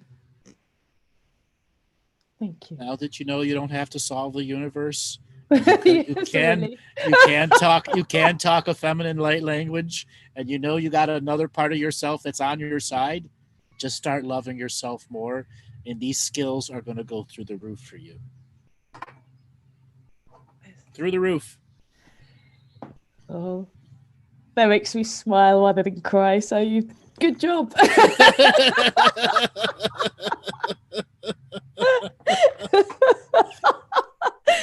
Thank you. You're welcome, darling. You have a great day. You too. It's a night now, but I'm going to be smiling. Oh God, I don't think I'm even going to get sleep tonight. But that's such a joy. Thank you. See, you're all sorted out. Thank you. You're welcome. Thank you. All right, Robert, let's spin up the wheel of colors and see what the universe provides next. Thank you, Asura. Okay, Purvi Rathi, you're unmuted with Andrew. Purvi Rafi, are you there? Yes, I am here. Yes, where are you calling from today? I'm in Charlotte, USA, North Carolina. Welcome to the show. What do you want to talk about today? Oh my God. This has been such an intense show. Thank you so much for everything that I would like to, I'm sure there has to be there in your previous talks, but today the cesarean births have interested me. So both my children were planned cesareans. So what is it about, Andrew? Is there something different with children born through C-sections and Yes. natural birth? So first thing first, you can give birth to a child and you don't have to cut the umbilical cord for up to 4 days. Oh. That allows the baby to go through a much more grounding birthing phase. But modern medicine and modern science doesn't want that to happen. They cut the umbilical cord, slap it on the ass, give it 22 injections, stick it in a plastic box, measure its things, and then a few hours later put it on the mother's heart. Yes, but that's unnatural. Let me finish. That's unnatural birth. Mm-hmm. C-section is another form of having birth that saves the life of the mother and the child if complications could potentially occur. Right. Not all C-sections are bad, but that does take away from the natural birthing process. Humanity in general, when we change the nature of our birthing, we will change the nature of our children. The world of domination and control wants to create perversions at birth. It's why they've created a society that doesn't use natural birthing and blissful ecstatic birth processings. Birth is supposed to be an ecstatic, not a traumatic process. Mm-hmm. So if like I have epilepsy, and because of epilepsy, it was a decision that I made that, and of course the doctor, And that, it was the right choice. As okay. well as the baby knew coming in, I don't want to risk my mother's life. Mhm. Okay, Okay. right. Does that mean it did unrepairable harm? No. It just means part of the baby's setup was that. For it to come into this world, it needed a doctor, a set of nurses to save its life, to get it into an incubator so that it could be a living being. Okay, Okay? right. Yeah. Now another question I have, if I may, Sure. uh, is that I do know that I have uh, just psychic abilities. Uh, uh, just for myself, my knowing, my intuition is all very strong. But then when everybody is talking about being connected to your higher self, and uh, talking to your higher self, or getting validation from your higher self, I'm not sure as to whether um, I am doing that or not. You're doing it all the time, you just don't realize it. So is there a way we can get to realize that, like very 3D way? First thing first, writing, journaling, and chronicling is a way to watch the higher self talk to you in the past. Mm-hmm. Okay. Do you regularly write a journal or diary? I do write, yes, but that's not very regularly irregular, if I may say that. Well, start a regular process. And as you go back to read the stuff, you'll see your higher soul talking to you in certain writings. Things that you know deep down inside that you'll only put on paper, won't say out loud. Mm-hmm. And then there are other ways for you to trigger the higher self to talk to you. The higher self is going to be quiet as long as it can possibly be until you're making a series of mistakes, and it's going to determine, are you going to listen or not? The higher self is not there to interfere with your free will choices. It's there to confirm when you're on the right path. Okay. And you can't force a relationship with the higher self. It's a natural evolutional process. Right, right. Do you meditate? I just heard the entire talk where there was this other lady saying that, yes, in the bed, but I realized that that's not the best place. No. Okay. Yeah, and I figured out as to why my dreams are all messed up, and yeah, why the astral travel. I had a lot of answers I received through everybody else's talks today. Mm-hmm. Every caller is a teacher. Yes, it is. Yes. So yeah, I do meditate, but yeah, like I'll have to assign a separate place and meditate. Mm-hmm. There was another question, Andrew, is that Sure. I live in rented spaces and in apartments, like so each apartment, and you're not even allowed to sage, or it's like it sets off the alarms. You can get liquid sage spray that's in a mist then. Okay.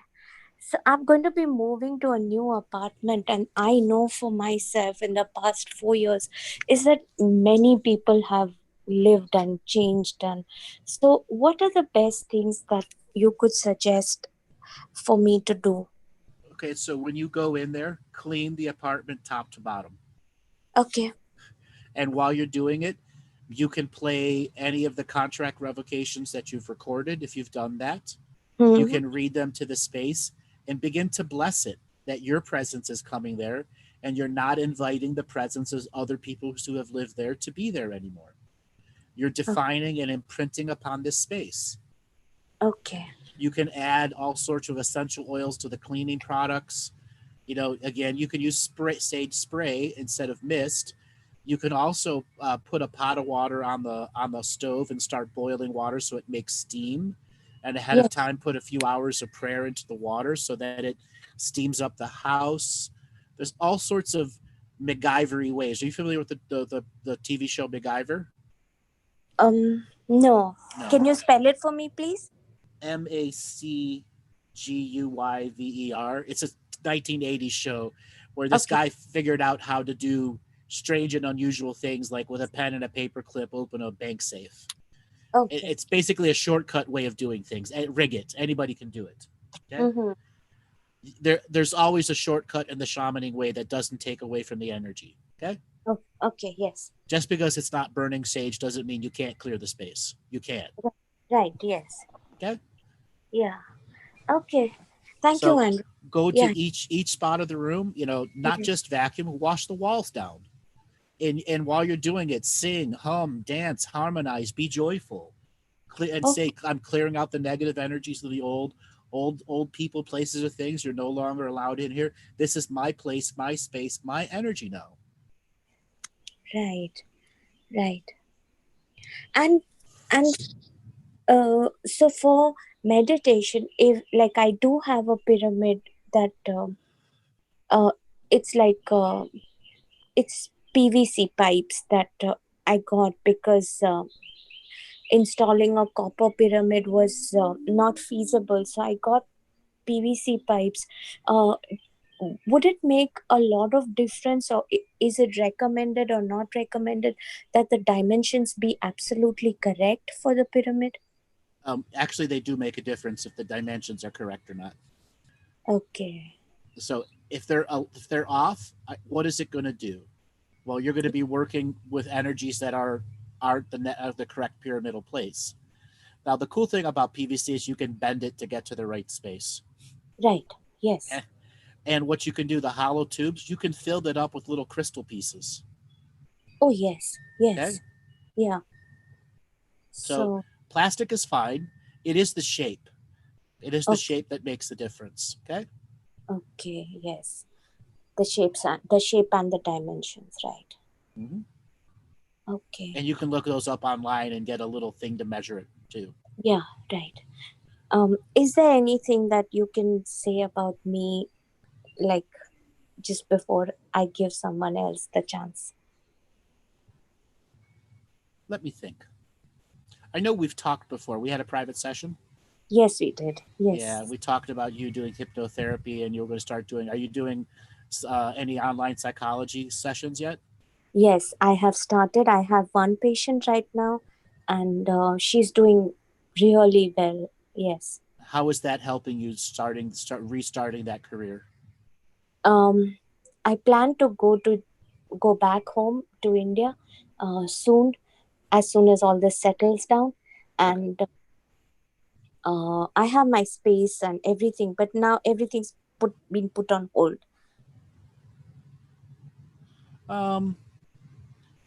Just try to get some more clients under your belt. Okay. Even if it's reaching out to your old clientele that was back in India. Right. Okay.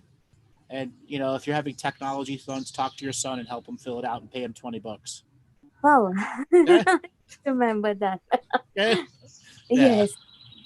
Okay, I'll do that. Just helping people back to what you did before you came here is going to make a gigantic difference in your journey. Yes, and I hope to be of service to anyone, to lots of mothers. That's what I rediscover that career you had to put aside to be a mother. Okay? Yes. They're going to be great teachers for you, and you're going to be great teachers for them. Okay. Okay. Okay, Andrew. Thank you so much. You're welcome. Okay. Bye. Bye-bye. All right, Robert, let's spin up the wheel of callers and see who is next. Okay, next person will be Kate Ouden. Kate, are you there? Hello? Kate? Are you there, Kate? Hello? Can you hear me now? Yes, I can hear you. Oh, okay. Where are you calling from? problem with the mute button. Austin, Texas. Austin, Texas. Welcome to the show. Thank you. What do you want to talk about today? Oh man, well, I had a couple things. Well, I had a lot of things, mostly selfish, but I was curious what your take is, or what your Akashic reading is, of a third timeline merging, kind of like the Mandela effect, but that changed some historical values, shall we say. More recently in consciousness, but further back in time. Where did you get this information from? I noticed and asked some people, some things came to my consciousness that I had been following, things that I had never seen before personally, things like the mud flood or the Tartarians, possible histories that showed up in mythology as possible sideline dimensions that are now seeming to show up in history as far as our history goes. And whenever I've talked to the people who were previously in my timeline when we first discovered, Mandela effect type things, they had never heard of these things either. And it's hard to find them any further back than maybe the past couple of years, although the evidence of them goes much further back, hundreds of years. So when I was growing up and in high school before the internet started, because I'm 46 right now, I was taught about the Tartars and the Tartarians, and I regularly saw maps about it. They stopped teaching it in human history for a reason,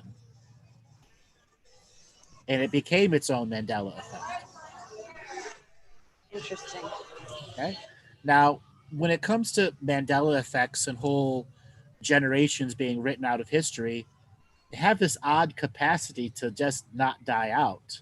And the system of domination and control is really pissed off that the shit keeps coming back that they're erasing. Sure. Okay? It's very hard to eradicate, honestly.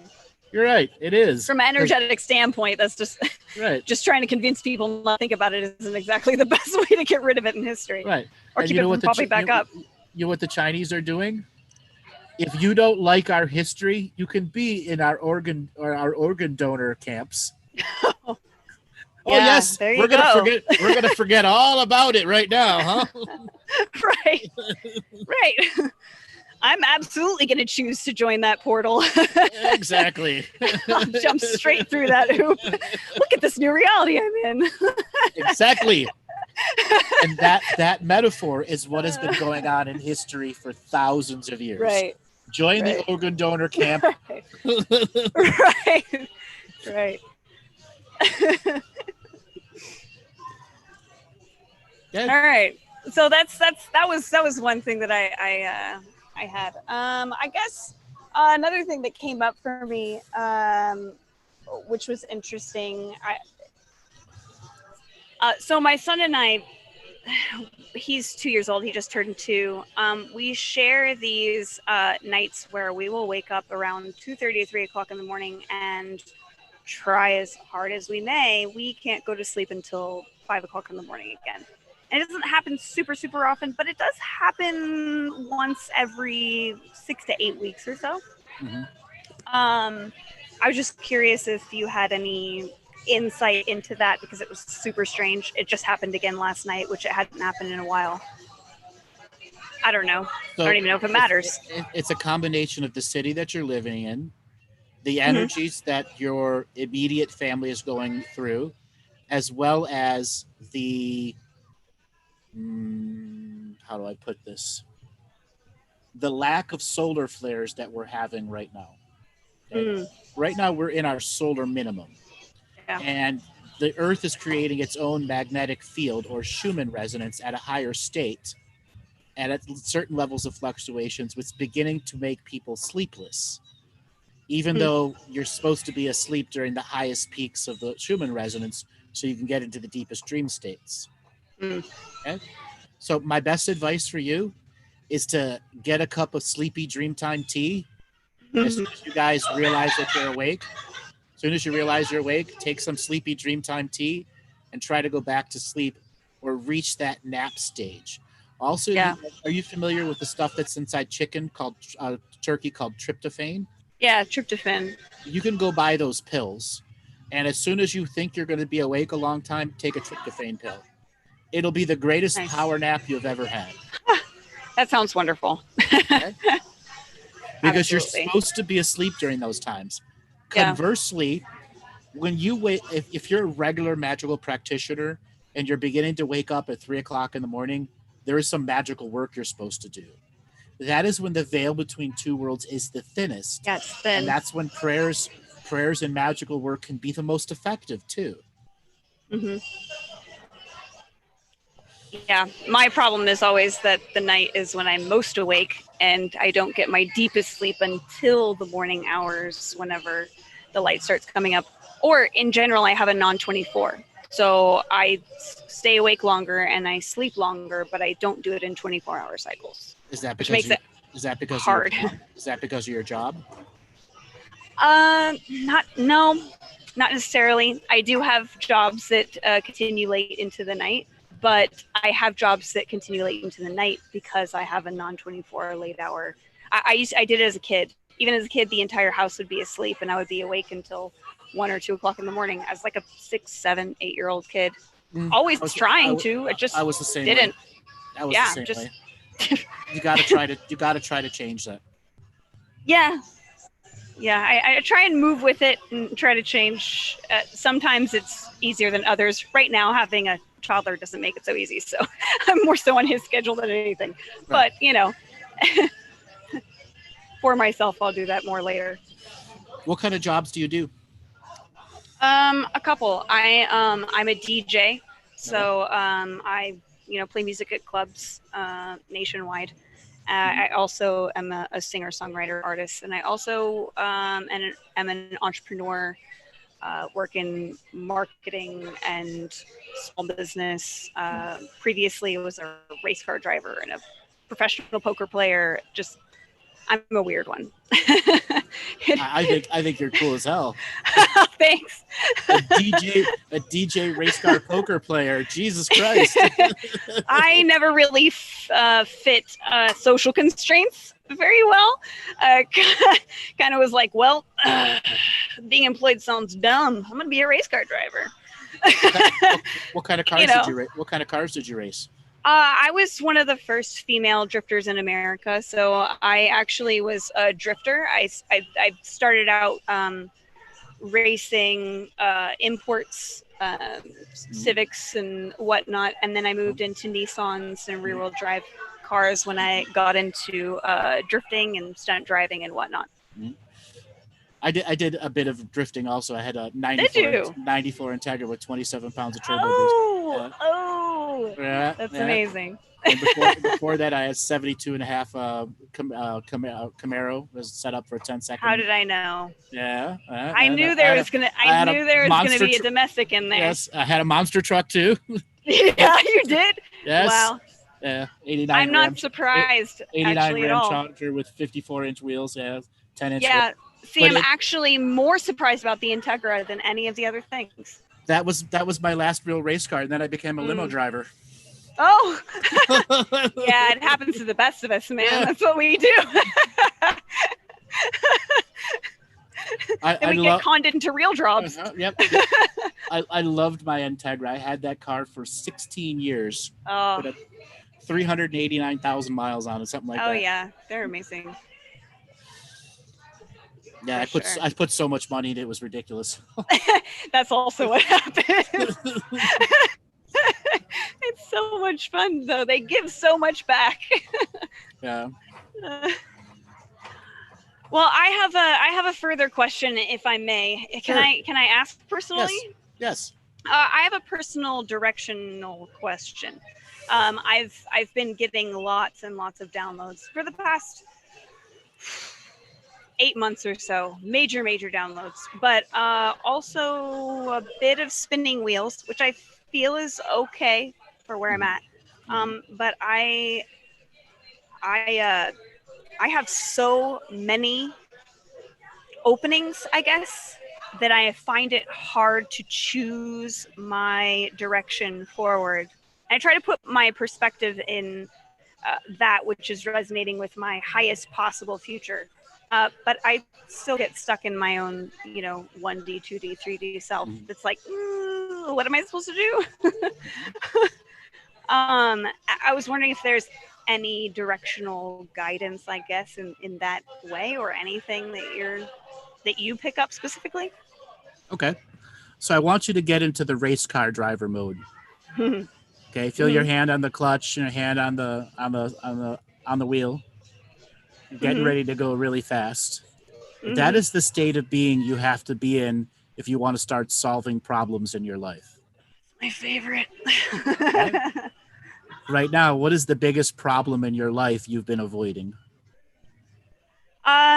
Turning that exact feeling into something that is financially rewarding. I think I have some blocks in using my for Okay. I want financial gain. I want you to switch states now, and you're a DJ, and there's 5,000 people on the dance floor, and you've got your segues lined up, and you hit it just right, and everybody instantly has a body reaction, lightning right through you. Inspiration to change. Inspiration to change your life is the same damn state of being. Yeah. You can transmute and transform anything. You already have the states of experience, but you're not willing to use them to directly change yourself. Okay? When it comes to financial blocks, the only blockage is you. Right. Okay? For sure. Okay? Also, you are too diversified right now. Yeah, I can see that. Okay? That's part of it. You've been living in diversification for so long. The singularity of a deep entrepreneurial money earning experience is totally foreign to you. That's true. It's very true. So how do you change that in yourself? How do you slow down? How do you become the grandma going 40 miles an hour on the freeway with your blinker on the whole time? Damn. Woo! I don't know. You're asking a lot there. That's really Because eventually you got to get off the freeway and get into the entrepreneurial groove, which is not 150 miles an hour nonstop. Right. Right. And I think I've been trying to find the merging between the constant inspiration, which I live for, that which is an addiction. It is. It's beautiful. It's so beautiful. It's but like endless sunsets. You can't continue to live on the addiction though. Right. Absolutely. It is your limitation now. Yeah, absolutely. Okay. So you've been avoiding the normal life for so long, you don't know what the normal life is. That's not untrue. So set the race car driver into the normal life. Right. Okay. Put it in fifth gear and cruise for a while at 20 miles an hour. You can go up to 35. Ooh. Wow. Getting a little frisky there. Whew. Okay. It'll take a while to get there, but man. Okay. Ooh, let's get there. The next thing here is your DJ world is probably crazy now with clubs shut down and about to reopen, right? I've stepped away from it for sure, and I have started pushing into my production, singer-songwriting, so that if I'm merging back into that arena, what I'm doing is pushing into the areas that really resonate with my soul, instead of playing at clubs and bars where I may be touring nationally, but I'm still playing all the music that everybody else wants to hear. And that's exactly what I never got into it for. I mean, I got into it by accident anyway, so it doesn't really matter. But that was never what moved my soul with music anyways. And whenever it becomes a job of playing other people's music that does not resonate with me, it drains my energy. So my whole thing has been trying to transition into putting more of my music creation out there so that then it can be plucked out of the ether by those who want to hear more of that, rather than those who just want me to fit into their mold. You've just told everyone a major flaw in yourself. You don't even realize it. I would love to hear it. Your entrepreneurial self is not a part of you and your music creation because you're just going flop. Here, universe. Not this part. Yes. You gotta hustle, woman. You gotta hustle with your music. And it doesn't feel good. But what does feel good is the creation. And when it comes down to the creation and my entrepreneurial spirit, there are absolutely pieces that flow into that. And so I'm gonna tell you something. I'm gonna tell you something very, very harsh. It's gonna be harsh. If you can't hustle for your music, I want it. You can't do your music. Yeah. I'm gonna repeat it. No, if you can't hustle for your own music, get out of music.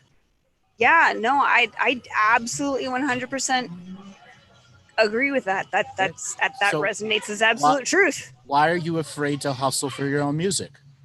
Because you hate the game. I do hate the game. Then why are you in music? Because music is a deep, deep part of me. And I think it's always resonated. And it's something that other people pick up. And I found myself in when all other things failed.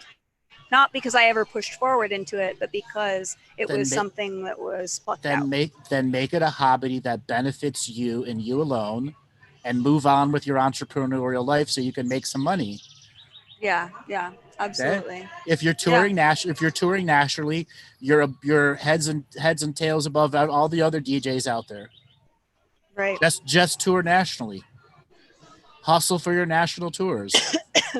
Hustle for the international tours, because that is where the universe will more likely take something you've created solely on your own, and the next thing you know, it's fucking played everywhere.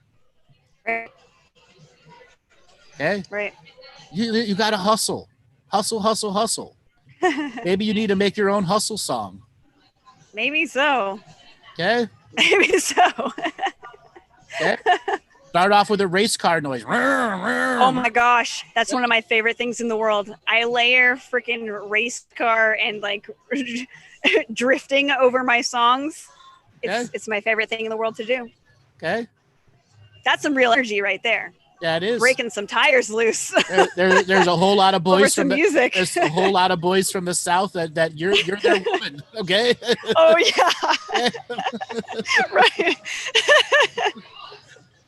Yeah, just merge those things together, man. Yep. Okay. Hustle. Yeah. So, what makes you dispassionate about hustling? You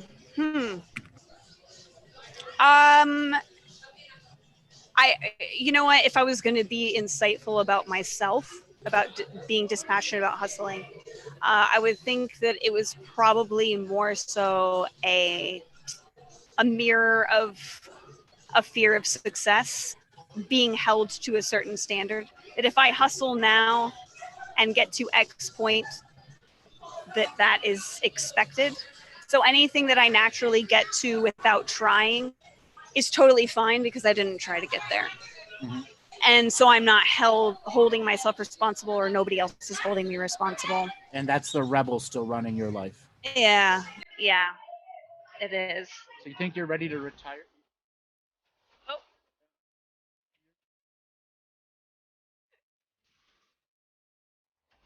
Hold on. That's time. Oh. Are you ready? Are you ready to retire the rebel? Yeah, I think I'm ready to retire the rebel. Mm-hmm. She's not going to go down without a fight. No, she's not. I've already been wrestling her. It's a process. We'll make it, though. We got it. We're 35 right now. We got this. I mean, she's going to rear her little head. We're going to have some talks. We're going to do this. Oh, no. You know? Oh, no. She's going to scrap with you all the way. It's fine. We'll do it. You know, however long it takes. We're going to, we'll get there. So a little bit of advice when you're dealing with your rebel. Yeah. She's going to say, without me, you would have been nothing. Mm. Because she did the hustling for you. I mean, she kind of rode the wave. That's not exactly hustle. That's not really the hard part. So her and I can argue about it. in her point of view, and she's right in her point of view, and you're right in your point of view. Because of the rebel, it got you out of all of the other conforming things in your life. True. Absolutely true. Okay. 100%. And now you're talking about conforming to your own strategy, which is against the rebel's existence. True. Okay. Well, we all have our time. Yes. Just put on the gloves with her. Yeah, exactly. Go 9 rounds. Go 9 rounds with her. Right. And what is it that you want to accomplish, Rebel? Because we need to sit down and we can fight about it, or we can have a conversation about it, or we can do both. We can do both. Whatever day it is. You know? Get the rebel drunk. They always tell the truth. Oh, that'll do it. Then we're gonna end up crying and hugging it out. Yeah, and then you're done. Yeah, exactly. Yeah. That's always a good idea when it comes to dealing with rebels. Disarm them with alcohol and then have a good cry. They just want to be heard. Right. All right. Well, I will disengage and allow someone else to get in here. All right. Thanks a lot. I appreciate your time. You're welcome. Thanks a lot for calling in. Yeah, absolutely. Thank you. All right, Robert. Is Monty in today? I did not see him chitter-chatting in the room there. He was here momentarily. Here he is. One sec. Monty. Hello. How are you doing? I'm good. Great show as always. I'm like, I connect to that and I connect to that. Even with Kate, the last caller, like being a DJ as well, and the hustling and the music and everything else like that, and confronting myself, answering your questions, and like, yeah, that's fun. So yeah, it's been good. How are you? I'm doing good. Your cat keeping you awake early in the morning? She did wake me up about an hour before my alarm, and that was interesting. And then she goes outside, then comes back in. It's like, no, it's cold. Speaking of sleeping, though, I've noticed was on another group call on Wednesday. I hate this timeline thing. It's 10 o'clock in the morning on Friday here. Hello from the future. But the people are finding it interesting about trying to go to sleep and then trying to wake up with the whole the rhythm out of whack, as well as for whatever reason we coined it as a snap nap, where halfway through the day it's like, oh, I'm just going to close my eyes just for a moment, then 3 hours goes by. That's what happened to a lot of people. Don't resist the nap. Oh no, I don't, because it's like the eyes just got it. No, we're closing now, and the rest of my creation's like, okay, and then it's such like a flicking a switch. There's no easing into the sleep pattern. It's like bam, and then you wake up and like, oh, okay. Obviously, I needed to be somewhere in the dream time. Yep, realigning yourself to the power of the nap. Yes, and it's not because I'm getting old. I've just noticed since 2012. I've started to nap, and there's that addiction of going to sleep, and it's like, there's some energy there. I'm loving that. So, what have you been experiencing the last week? With the my ears have started to ring again, not constantly, but occasionally, mainly the right ear. And because it doesn't happen, being a DJ in music and metal, I've got tinnitus anyway. So there's that natural ringing from damage in the eardrum, which I ignore. But this ringing, it's like, hello, and like, that's sort of popped up, which is fascinating. And I think I've got that disconnect of being addicted of watching the Schumann resonance, because I've noticed I'm not in sync with the graph. And I did listen to your show on Tuesday, which 98% of my body's like, yes, this is brilliant. But my focal point of awakeness is like, this is really hard. Because it was like unzipping a file, where he's like, here's a small package. So that's sort of processing that. It's like, because deep down, like it was so deep where it's like, that makes sense. But the small waking logical brain's like, okay, well, slow down. Like, oh, all right, let's just run with it. And so the ringing is, I haven't been having headaches. However, this could be just for me, but then people may have the same experience. My neck seems to, like, I'm cracking my neck, not more, but interesting ways, because I've never sort of done that. Like, I would crack my ankles, or like I could walk for 200 meters while my ankle's cracking and whatever all that is. However, I'm noticing from like near the collarbone, the base of the neck, up to the top of the spine at the skull, it feels like my skeleton is realigning to become a better transmitter or receiver. So the cyclical or unconscious recracking of the neck over and over again is to keep it in alignment, meaning there's some subconscious pattern that puts Atlas and Atlas, C1, C2 out of alignment. And when you're regularly doing, you're putting it back into place, which keeps your spinal column opened up and allowing your natural craniosacral pulse to flow correctly. Yeah, that's sort of what I I got the hint for. And it's fascinating where, like, I would just sort of move the head, and there is that energy spiritual aspect to it, where it's not like, oh, my neck's sore. It's just moving here, like crunch, and like at the bottom of the neck where there's a pop, if I can describe it that way. And the relief when it kicks in, which I found interesting, because is that connected to the throat chakra, which I believe is connected to what I'm doing, like, say now, being on radio and broadcasting. Some of it's that, but the majority of it is actually your spinal alignment. So what you can do is get a towel and get it very nice and damp, but not dripping water, not a big towel, and even maybe heat it up so it's hot but not burning you, and stick it over your shoulders and over the back of your neck when you're lying face down, or if you're sitting in a chair. And once it cools off, sometimes it'll cool off in like 10 minutes or 8 minutes. Keep reheating it, or go and get some of those heat pads, heat pads, Tiger Balm pads. And what you'll notice is you're going to change the blood flow in your neck significantly, which will then remove some of the excess stressing. Or a lot of times people that are presenters like you and me, you put your stress on your shoulders at the base of your neck because you're flowing so much energy out of your throat chakra.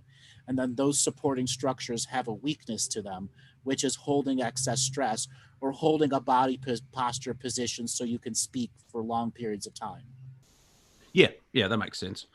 Just like any physical exercise. Right. You can also just get that the icy hot gels, any of that stuff, and just rub it on your shoulders and neck too.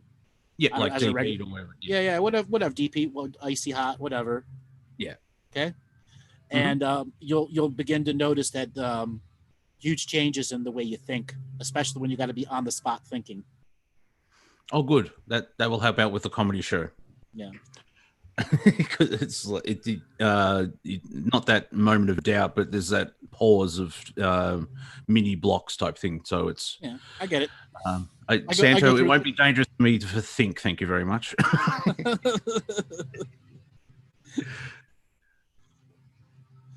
So for Kate, you can use a microwave. You just don't cook with it. Okay, you're just heating a towel up. It's not like you're going to irradiate yourself. You're not eating it, the towel.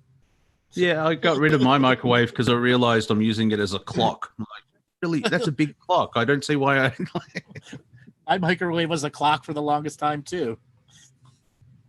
Yeah, not good. So I also been watching a lot of Batman as well, and I it's interesting where there wasn't that boyish connection of like, wow, superhero, and I was trying to figure out why that connection. Also, because I've reading a lot of comic books of part of this collection that I get 2 issues a month, and because I'm in a different place and I'm observing from a different place in a way, it's fascinating to, like, it's not just the traditional story. The formula is not the same in storytelling, which is good because it's different, and it's well, just different and it's a good experience.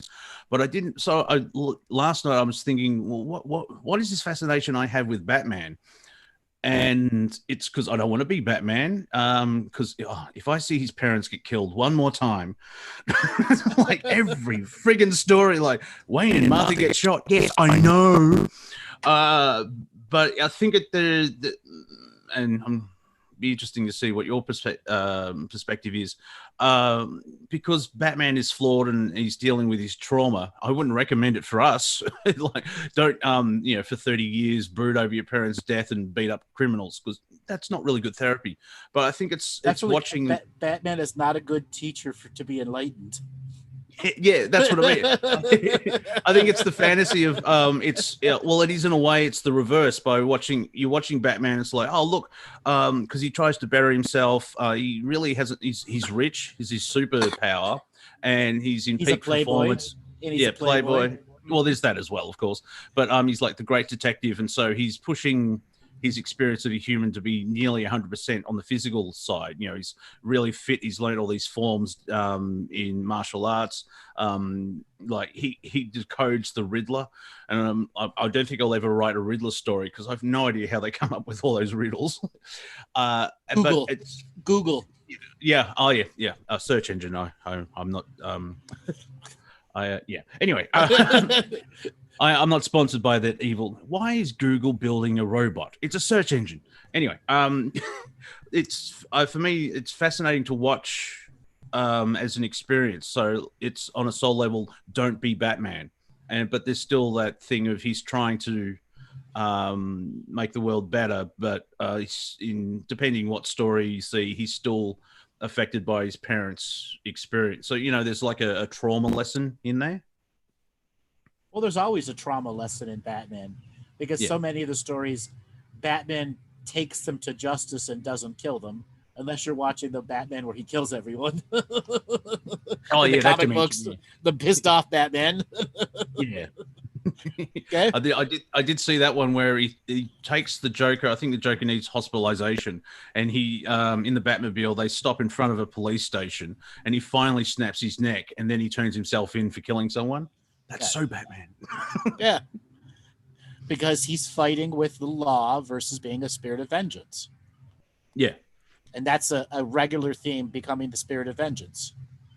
Yeah, like his son, Damien, who is the son of Talia al Ghul. So he's like 10 years old, but he's been taught to be an assassin for most of his life. His mantra is justice, not vengeance. And that sort of puts Damien to check so he doesn't go around killing everybody. Mm-hmm. So what is Batman as a teacher? Just power of justice. But justice never prevails, and that's why there's a Batman.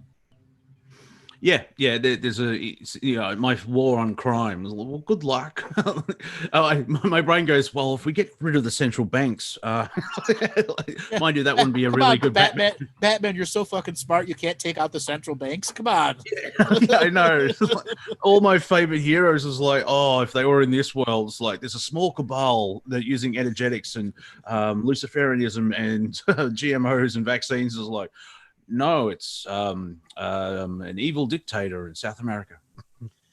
So I know you're from Australia, but do you remember the movie Man on Fire with Denzel Washington? Yeah, I recently saw that. I think it was this year. I saw that. Okay. Yeah, I never heard of it or saw it, and someone suggested it, and like, oh, okay. That's technically a comic book movie, isn't it? Actually, it's based on a real story. Ooh, okay. So before the movie came out, and the movie's based on somewhat of this story, but not everything.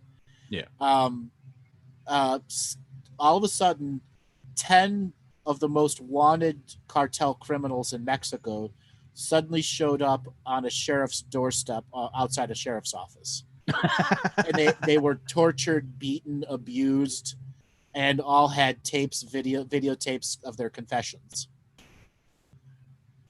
Okay? So the movie, okay. So the story obviously did some good. Well, no, this was before the movie came out. Yeah, okay, just the book then. Yeah, and that was the one and only time that some superhero type went after the biggest of bad guys, movie-esque, and dropped him on a doorstep with confession tapes.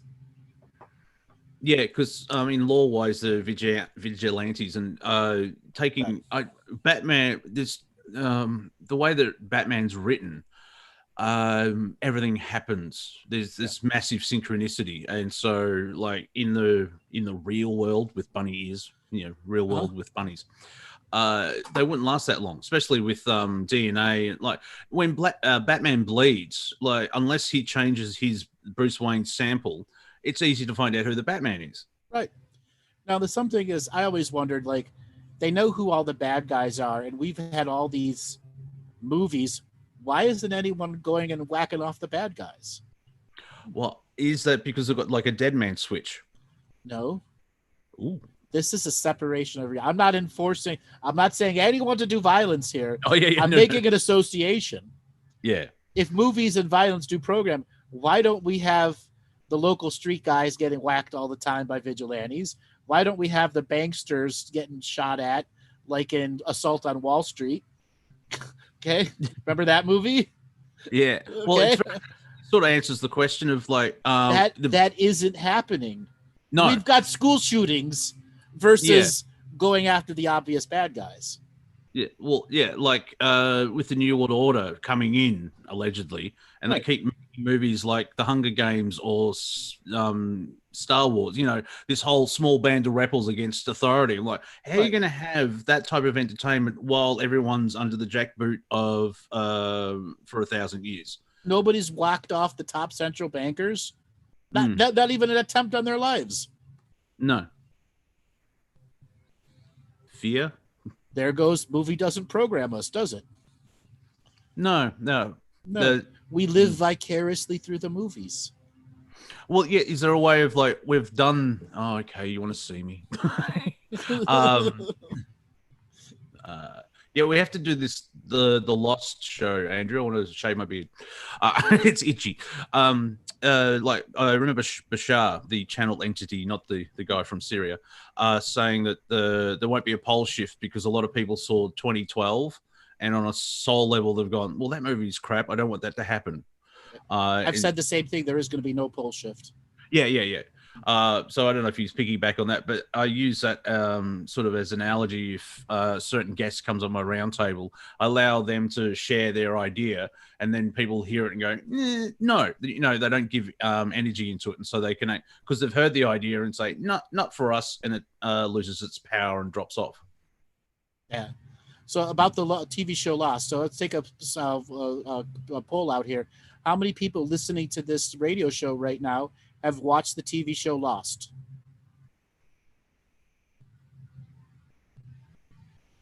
One no, two no, three yes, one no.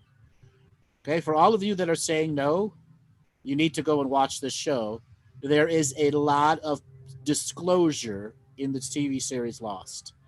And in the next couple of weeks, Monty and I are going to be doing a review of the TV series Lost. Because I remember you talking about, I think with Andre, how you enjoyed Lost, and like, oh well, I'll buy all 6 seasons at once and hope for the best.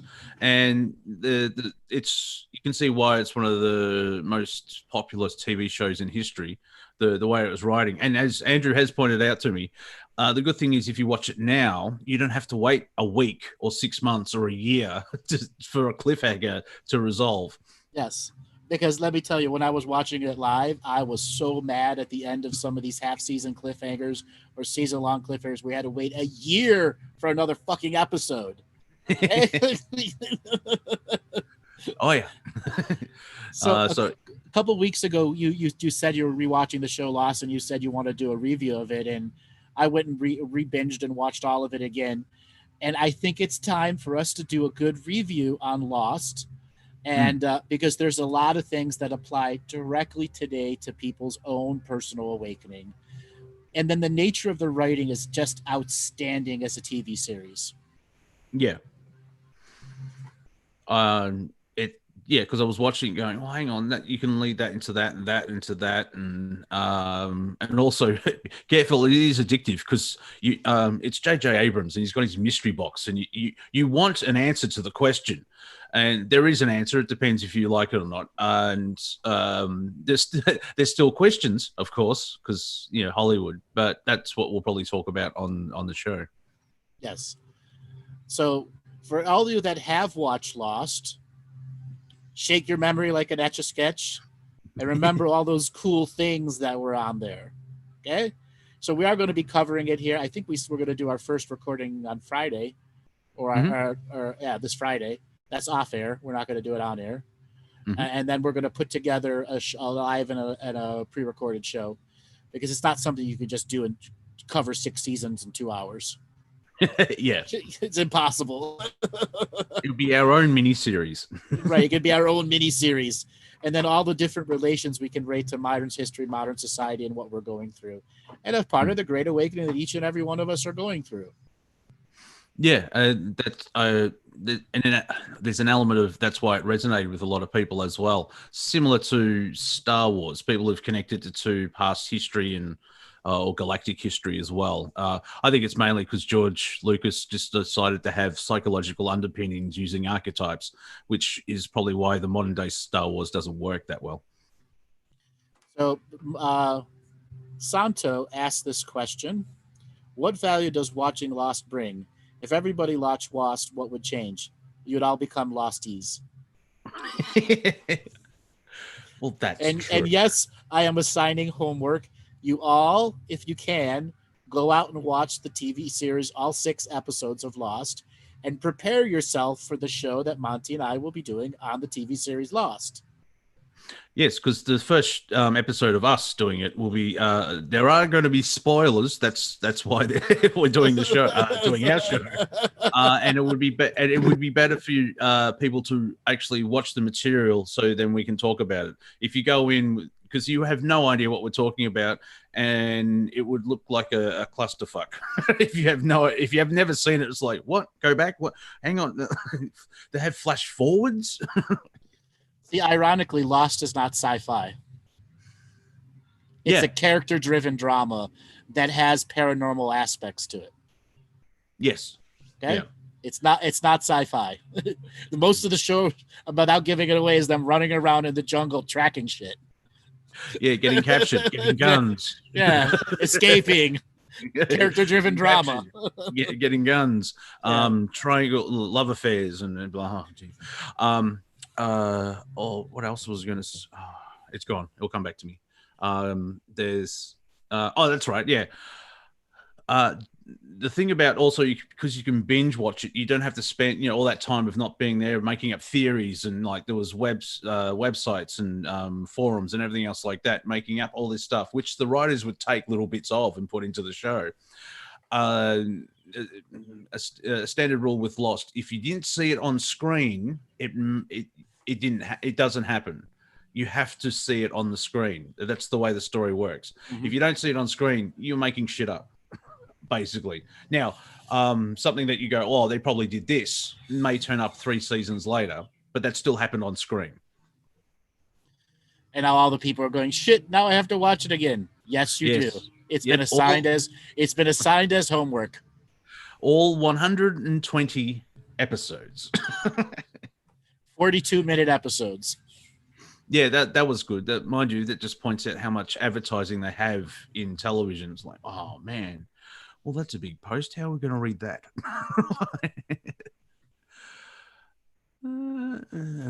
I always find it funny when people put these giant hypothesis theories, like 5 paragraphs in the chat, and it's going by so fast you can't read it.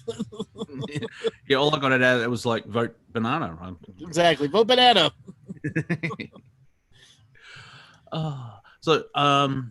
Yeah, that's going to be fun. And then apparently they're either doing a Battlestar Galactica spin-off or a reboot. I'm not sure. They want to do a reboot, but apparently it's in the same world. No, it's not. Okay, it's not. I just watched the interview of a guy that originally did it, and the guy knew that's going to do it. They're not going to keep the canon from the first thing. Okay. But he got the approval and the nod to go ahead and reboot it. Yeah, but it's only been 10 years. What's the point? What, Hollywood can't think of new ideas? You could easily, I mean, without ripping off Battlestar Galactica, you could still have a story sci-fi with the same intensity. Yeah, I think they're just going for market recognition, branding, and all that shit. Because if they don't if they don't reuse the name Adama and all of those main characters, the reboot can be very potent. Okay, it'd be very potent. It's not about that fleet and that ship's going after that religious symbology. Yeah, because I'm sure there'll be versions of Cylon. You can do it somewhere else in the universe. So right. And it's that classic AI. Well, fascinating enough, the AI is being mentioned a couple of times over the last couple of weeks as well. So that would be interesting. I think it's the guy who did Mr. Robot, and yes, they're made Mr. Robot guy. Yeah. They're made very well, and be interesting to see what they come up with. But I enjoyed Caprica as well, but they cancel it. So the flashbacks or the flash forwards at the end of the Caprica season final was basically season 2, and it was like, because it took so long to get going, and they weren't given enough time. And then they knew they were cancelled before they finished, which is a blessing because they could condense everything to see how it all started off. So that was good. So Vesselin, you've never watched Battlestar Galactica. You're about to have your mind blown in 3 episodes. Don't have to, just watch the first 3 episodes of season 1, or watch the 2-hour pilot in episode 1. Mind blown. But I got to tell you, don't forget to watch Lost. Lost will compete at every level with Battlestar Galactica and at times blow the shit out of it. And interesting enough, they went to air the same time as well. Yes, so they were head to head. Yeah. And I was watching Battlestar Galactica going, never watch Star Trek again. And then Battlestar Galactica, we had the writer strike. So I'm like, let me watch this Lost show. I'm like, motherfucker. No, head to head, no. Yeah, I remember buying Battlestar Galactica season 1. I'm like, awesome, because I liked the earlier show, and I know it was a reboot, and it's Ronald D. Moore, who is part of Outlander at the moment. Yep. And I put it in, like, I'm going to watch this because it was like the video store that I bought it from is like 20, 30-minute walk away. And the first thing I heard was, previously on Battlestar Galactica. Oh, for fuck's sake. There was a 3-hour miniseries beforehand. Yeah. So if you, I would give people the miniseries as a test in a way. It's like, watch this. If you love it or hate it, you'll know. And after you usually come back with like, give me what happens next. And the jump, I can't remember. There was a time jump from the end of the miniseries to the first episode, but it's called 33. And that's a good one too. Yeah, the writing in that, the concept, and if you can imagine a machine going up with a human, and you attack them. Oh, mini spoiler! You attack the fleet every 33 minutes, and it's been going on for nearly a week. Mm-hmm. So you can imagine the trauma that everyone's going through, and then drama ensues. And then I think it was after season 4 when it finished, they released a movie called The Plan, which was I think most of season 1 and 2, the miniseries season 1 and most of season 2, but it's from the perspective of the Cylons. And so it's fascinating to see how you can see how things work, and it adds to the story. So Santo, how do these shows correlate to Awakening, or is it just entertainment on steroids? You'll just have to go and see, because it's an individual perspective of how it relates to the Greater Awakening. Ha ha ha!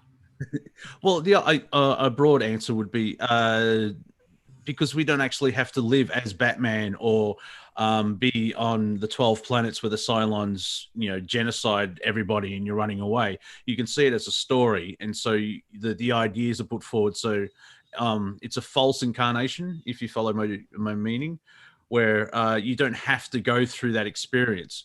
Well, you read the Akashic Records. I'm sure you've been born. It's like, Mary Smith, 1852. I'll just read her life.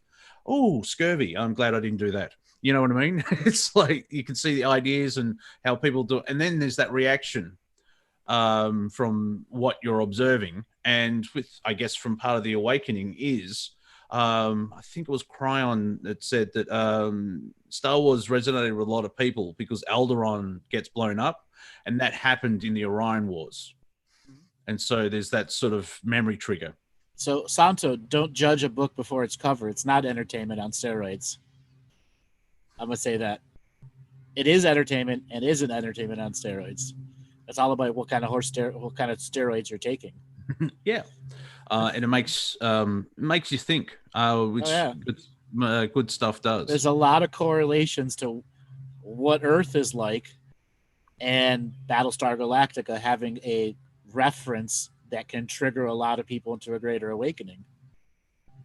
And similar with Lost as well, because they always mention, is it do we have free will or is it destiny and fate? And us spiritual is like, yeah, but synchronicity. Which they never once mentioned during that whole episode, the whole series, synchronicity. Yeah. I will probably start the video with this, but I'll do it now. 6 seasons, 121 episodes, not of castaways stuck on an island. Not one reference of Gilligan's Island. Yes, not one reference of Gilligan's Island. Yeah, I mean, Sawyer does call a redhead Ginger. That's as close as we get. Yep. And I wonder if they did that on purpose. All right, Monty, it's time for us to end the show. Thanks a lot for coming on. Give people a way to get a hold of you. If you go into the war zone that is Twitter, it is at Real Monty Dean. My YouTube channel is Wafer Thin Entertainment, and that's where you'll be able to see the Lost review and a couple of interviews I've done with Andrew, and as well as the comedy show, which reminds me I have to put up last week's tomorrow. And on Facebook, just Monty Dean, as well as Instagram, Monty.Dean. And you guys know who I am. We will be back this coming Tuesday. And if you want to get the Galactic History 2.0 series, it's now available on the andrewbartzis.com/shop website. 40 plus hours of content for just $88. And we will be doing a review of Galactic History 2 sometime in the middle to end of June, once all of you have had a chance to digest some of that information. All right, everybody, we shall catch you on this coming Tuesday.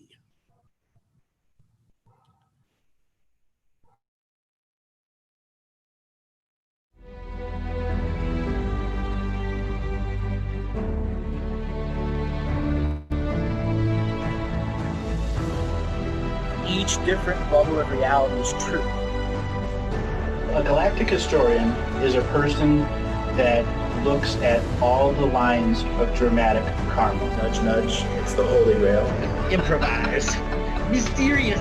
It's counter psychic intelligence. Why is DNA farming of this star cluster so important?